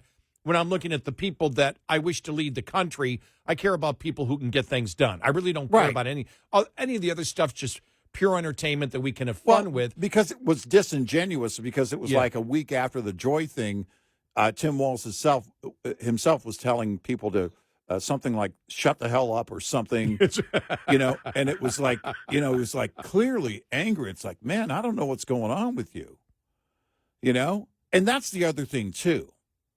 We've talked about the angry left. Well, he's right up there. I mean, who picks a fight? Here's a guy who recently said, in recent weeks, he'd consider running in 2028, and then just literally picked a fight with half of his would-be constituents if he were to win president. He's not going to win president, by the way. But if he were to win, that's the whole idea. That's just insane.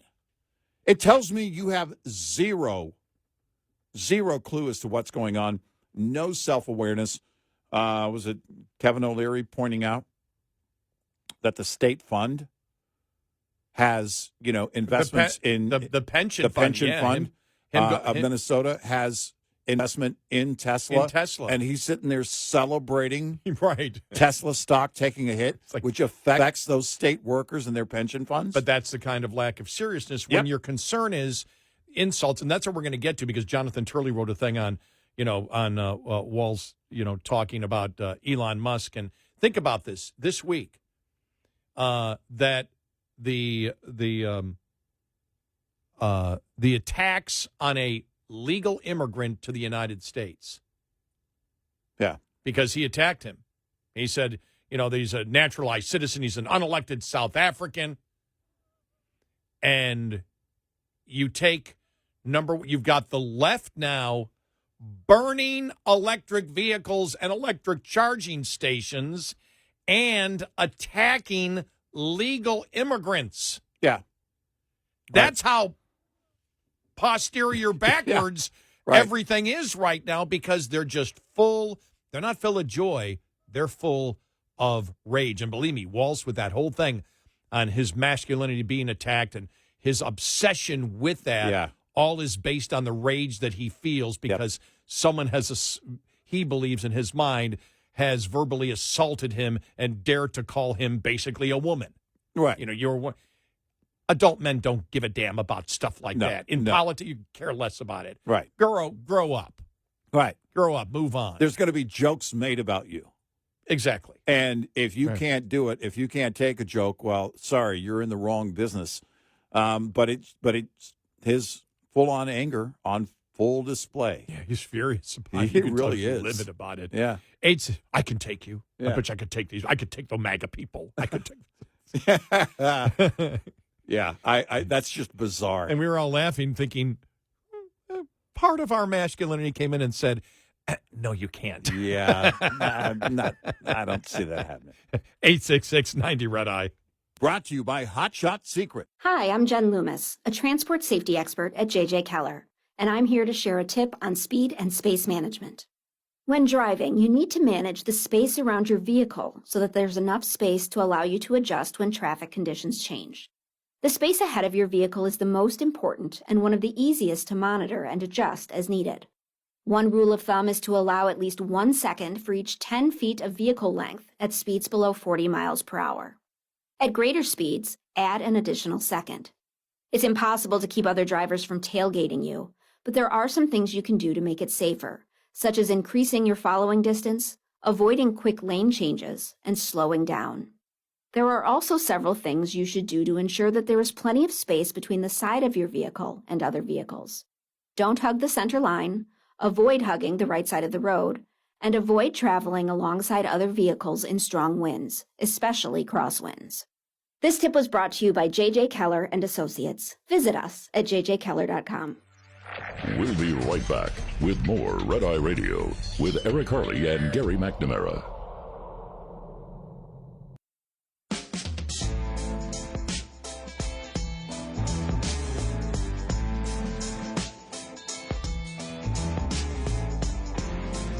It's Red Eye Radio. He's Eric Harley, and I'm Gary McNamara. Coming up on the bottom of the hour, we'll have read you parts of the Jonathan Turley story about Tim Walz and the Democrats in general and the xenophobia they're showing by attacking Elon Musk and the fact that he's a naturalized citizen. But I just checked. I'm 10 years older, almost 10 years older than Tim Walz, and I could take him. I could beat him up. And you know when I thought about saying that? Yeah. Just moments ago before we came out on the air, all I could think of was George Costanza asking Elaine whether she thought he could, beat Jerry in a fight. And she said, yeah, because you'd fight dirty. And Jerry goes, would you? And he goes, oh, yeah. Like what? He goes, pull hair, poke eyes, groin stuff.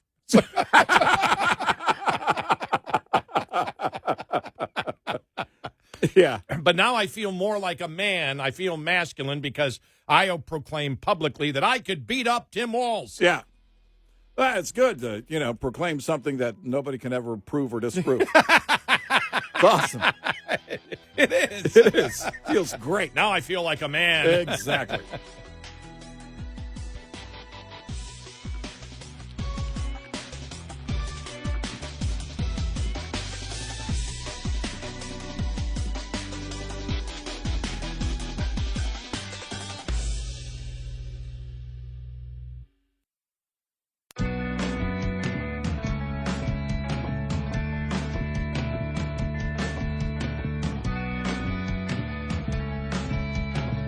Catch all 5 hours of the show live every night on the Red Eye Radio app, available in the App Store. Red Eye Radio. And he's Eric Harley, and I'm Gary McNamara. The preceding last half hour of the show might have been the dumbest I sure hope half so. hour of talk radio we've ever done. It's what we're reaching for. But it was funny. I mean, I was having a good time. Oh, yeah. I mean, it was fun. It was fun to talk about Tim Walz like that and the whole. But it was leading to the Jonathan Turley, couple of columns that he wrote in a post he had on X saying Minnesota Governor Tim Walz is the latest Democrat to unleash an attack on Elon Musk over being a naturalized citizen, referring to him as an unelected South African. And then he writes, of course, there is nary an objection from the media to these attacks. And he referenced a column that he wrote. This is a couple of weeks ago he wrote it. Which country is he loyal to? Democrats go full McCarthy in attacks on Elon Musk. And he said, Elon Musk is now a designated disloyal American for many on the left. But the response from Democrats has been to unleash a type of new red scare, questioning the loyalty of those who are supporting or working with the Trump administration in carrying out his promised reforms. Is that Elon Musk, again, is a designated disloyal American for many on the left. The rage has reached, and we talked about this when it happened, and we played the audio, the rage reached virtual hysteria on ABC's The View. This is the same show before the election on which the hosts warned that if Trump were elected, journalists and homosexuals would be rounded up and disappeared. After the election, democracy seemed to stubbornly hang on, so the hosts had to resort to attacking as disloyal anyone joining the government or supporting Trump's policies this week. And this goes back to the first week of the month, not this week. But this week, co-host Joy Behar followed many others in questioning Musk's loyalty and attacking him over being a naturalized American citizen. Think about this. You've got the left. That meme of Trump. I think he may be talking to J.D. Vance. I don't know. But the meme, looking at J.D. Vance going, now I've got him burning EVs. Right. Now liberals are burning EVs and charging stations. Climate change doesn't matter. And now they defend criminal illegal immigrants and question the patriotism of a naturalized American citizen. Yep. Joy Behar said, this guy was not born in this country. He was born under the apartheid in South Africa, so he has that mentality going on. He was pro-apartheid, as I understand it. Behar was then forced, perhaps by panicked ABC lawyers, to walk back the comment. Such retractions have become a regular feature on The View. What came out was the type of jumbled confusion that results when you interrupt a lunatic on the metro in mid-rave. Oh, my God. Yeah. Behar stated, I'm going to get some flack because I said that Musk was pro-apartheid. I don't really know for sure if he was. He was around at that time, but maybe he was, maybe he wasn't. He might have been a young guy, too. So don't be suing me, okay, Elon? Wow. Yeah. The anti-immigrant attack on Musk, however, has worked its way into many Democrat talking points, even though their party had previously claimed to defend immigrants against racist Republicans seeking to close the southern border and deport criminal illegal immigrants. Yeah. Wow. Yeah. On Capitol Hill, Representative Marcy Kaptur of Ohio, a Democrat, launched a xenophobic tirade that should have shocked the conscience of the nation. She warned citizens that Musk could not be trusted because he is an immigrant who has been a citizen for only a couple of decades. Mr. Musk has only been here just 22 years, and he's a citizen of 3 countries. I always ask myself the question, with the damage he's doing here, when push comes to shove, which country is he loyal to, South Africa, Canada, or the United States? And he's only been a citizen, I'll say again, for 22 years. Then, pure Liz Cheney. Wow. Former Republican Representative Liz Cheney was another joining in to attack Musk for being an immigrant. You may be unfamiliar with the part of our history since you weren't yet an American citizen, she wrote on Musk's social media platform, X. These attacks are straight out of McCarthy's playbook. It was McCarthy who insisted there are no degrees of loyalty in the United States. A man is either loyal or disloyal. Of course, McCarthy and the earlier Red Scare attacked government employees, writers, and others on the left. It is now the left that is employing the same tactics, including censorship, blacklisting, public vilification. Through the 2024 campaign, the Democrats, including President Biden and Kamala Harris, painted Republicans as either aspiring or actual fascist. They continued recently with Minnesota Governor and former vice presidential candidate Tim Walz, who referred to Republicans as fascist and Nazis. Even journalists and civil libertarians have been reviled using the same terms after a hearing on censorship 2 years ago. MSNBC contributor and former Senator Claire McCaskill attacked journalists and members who had spoken in favor of free speech. Yeah, she became a crazy Democrat, didn't she? Yep, she did. She denounced the member witnesses, Senator Chuck Grassley, Senator Ron Johnson, and former Representative Tulsi Gabbard, as Putin apologists and Putin lovers. Stacey Plaskett, the Democrat delegate representing the Virgin Islands in the U.S. House, even suggested arresting respected journalist Matt Taibbi, who, along with Michael Schellenberger, testified on their investigation into a massive censorship system developed under the Biden administration.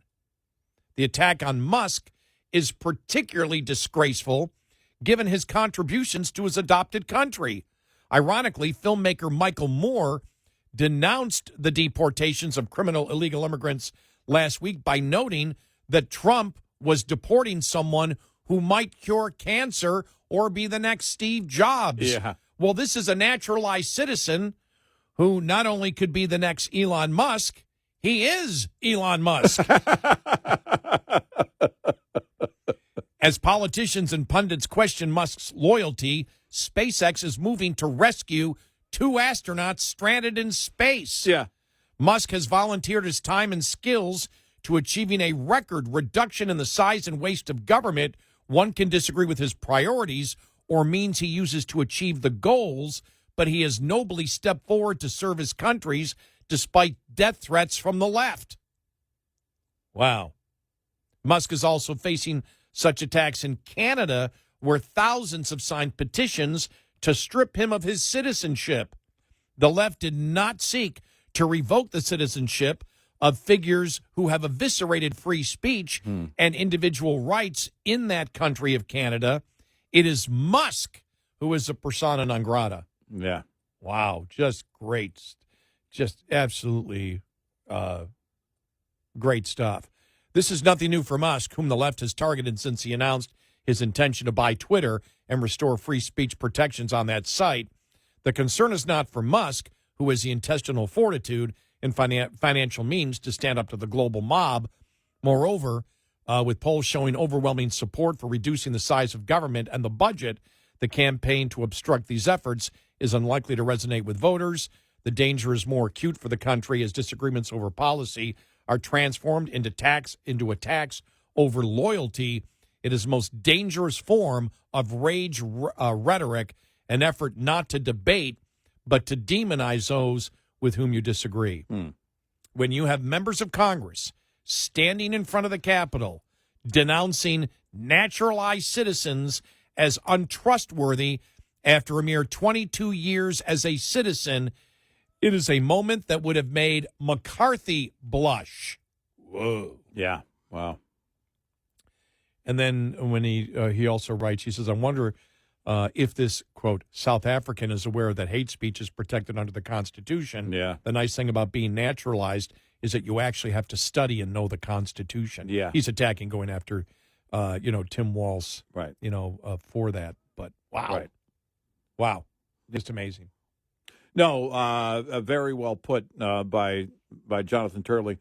Another great follow on X if you're not following him. Yep. You probably, if you watch Fox News, you probably see him on a regular basis breaking down, again, legal points, but also getting into and delving into, this entire thing here with Tim Walz and all the other Democrats going after Elon Musk and how their true hatred, honestly, we've said for a while, when you listen to them and what they're saying, they're most often accusing the other side of being exactly what they are. And this is the intolerant left here. Whether it's Tim Walz or Joy Behar or any of them who come out and they're against, they're going to fight and defend gang members. They're going to fight the deportation and defend gang members from other nations, violent criminals from other nations. Someone like Elon Musk, who employs thousands and thousands and thousands of Americans at his companies and is doing incredible things when it comes to SpaceX. He's the bad guy for wanting to create an efficient government, which, again, we can also point to people on the left. Mark Cuban, we have talked about that. We covered that earlier in the show. We talked about Barack Obama basically years ago announcing his own version of DOGE back then. They've all talked something and never did anything about it because they don't want to actually do anything about it. Anybody who's on the left doesn't want anything to do with cutting the size of government. It's expanding the size of government. You know, you and I were talking about earlier about we took the libertarian test, and, you know, I'm whatever by that test standard, 85%, and you were it's like 75%. 75%. You know, if I were a lawmaker, I'd be so libertarian. Stand aside, Rand Paul. I'd be so libertarian, I'd vote against bills that I sponsor. That's how libertarian, because I was thinking, if I came up with a bill that said this law will create a situation, will make it so that Congress can create no more laws, I would vote against that because in and of itself, it's creating another law. You know, I mean, but these are the people, these are the crazies that are out there that don't care. They want a massive government, and they want you to shut up and sit down. The one thing I want to bring up here, because of the reason that Jonathan Turley brought up the fact that this South African, you know, does he know that hate speech is protected? He was saying that Walz doesn't know it. And right. Elon Musk does, because Walz was recently on MSNBC, and we covered this. He said there's no guarantee to free speech on misinformation or hate speech. Right. And his point was, they're saying, and Walz is saying, that you can't trust Elon Musk because he's a naturalized citizen, yet this guy doesn't, that Elon Musk knows the Constitution as a naturalized citizen better than the former vice presidential candidate and current Minnesota governor, who has no clue of the First Amendment to the Constitution of the United States, and he's a damn governor of a state in the United States, and he doesn't even understand the First Amendment, and Elon Musk does. Right. So who's the patriot? Right. The person who doesn't have a clue of the First Amendment and is a governor of a state? Yeah. Or somebody who has studied the Constitution and decided to become a citizen of the United States. Right. Because they wish to, and they study the Constitution in order to do so. Right. 866-90 Red Eye. Coming up, more with Gary McNamara and Eric Harley. It's Red Eye Radio.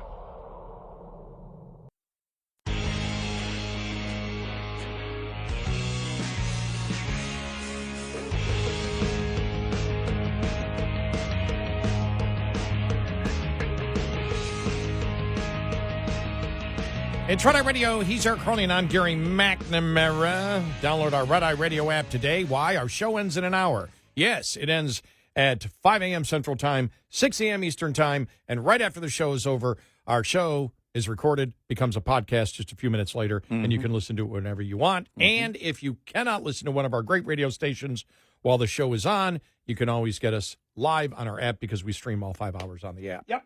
And coming up following the top of the hour, wow, the natural gas study. Trusting the science, except when the science doesn't go your way. Don't release the report on natural gas. Yeah. That's what happened from the Biden administration. The Energy Department discovered that and said, hey, they had this research. They wouldn't release it because it didn't fit their narrative. Right.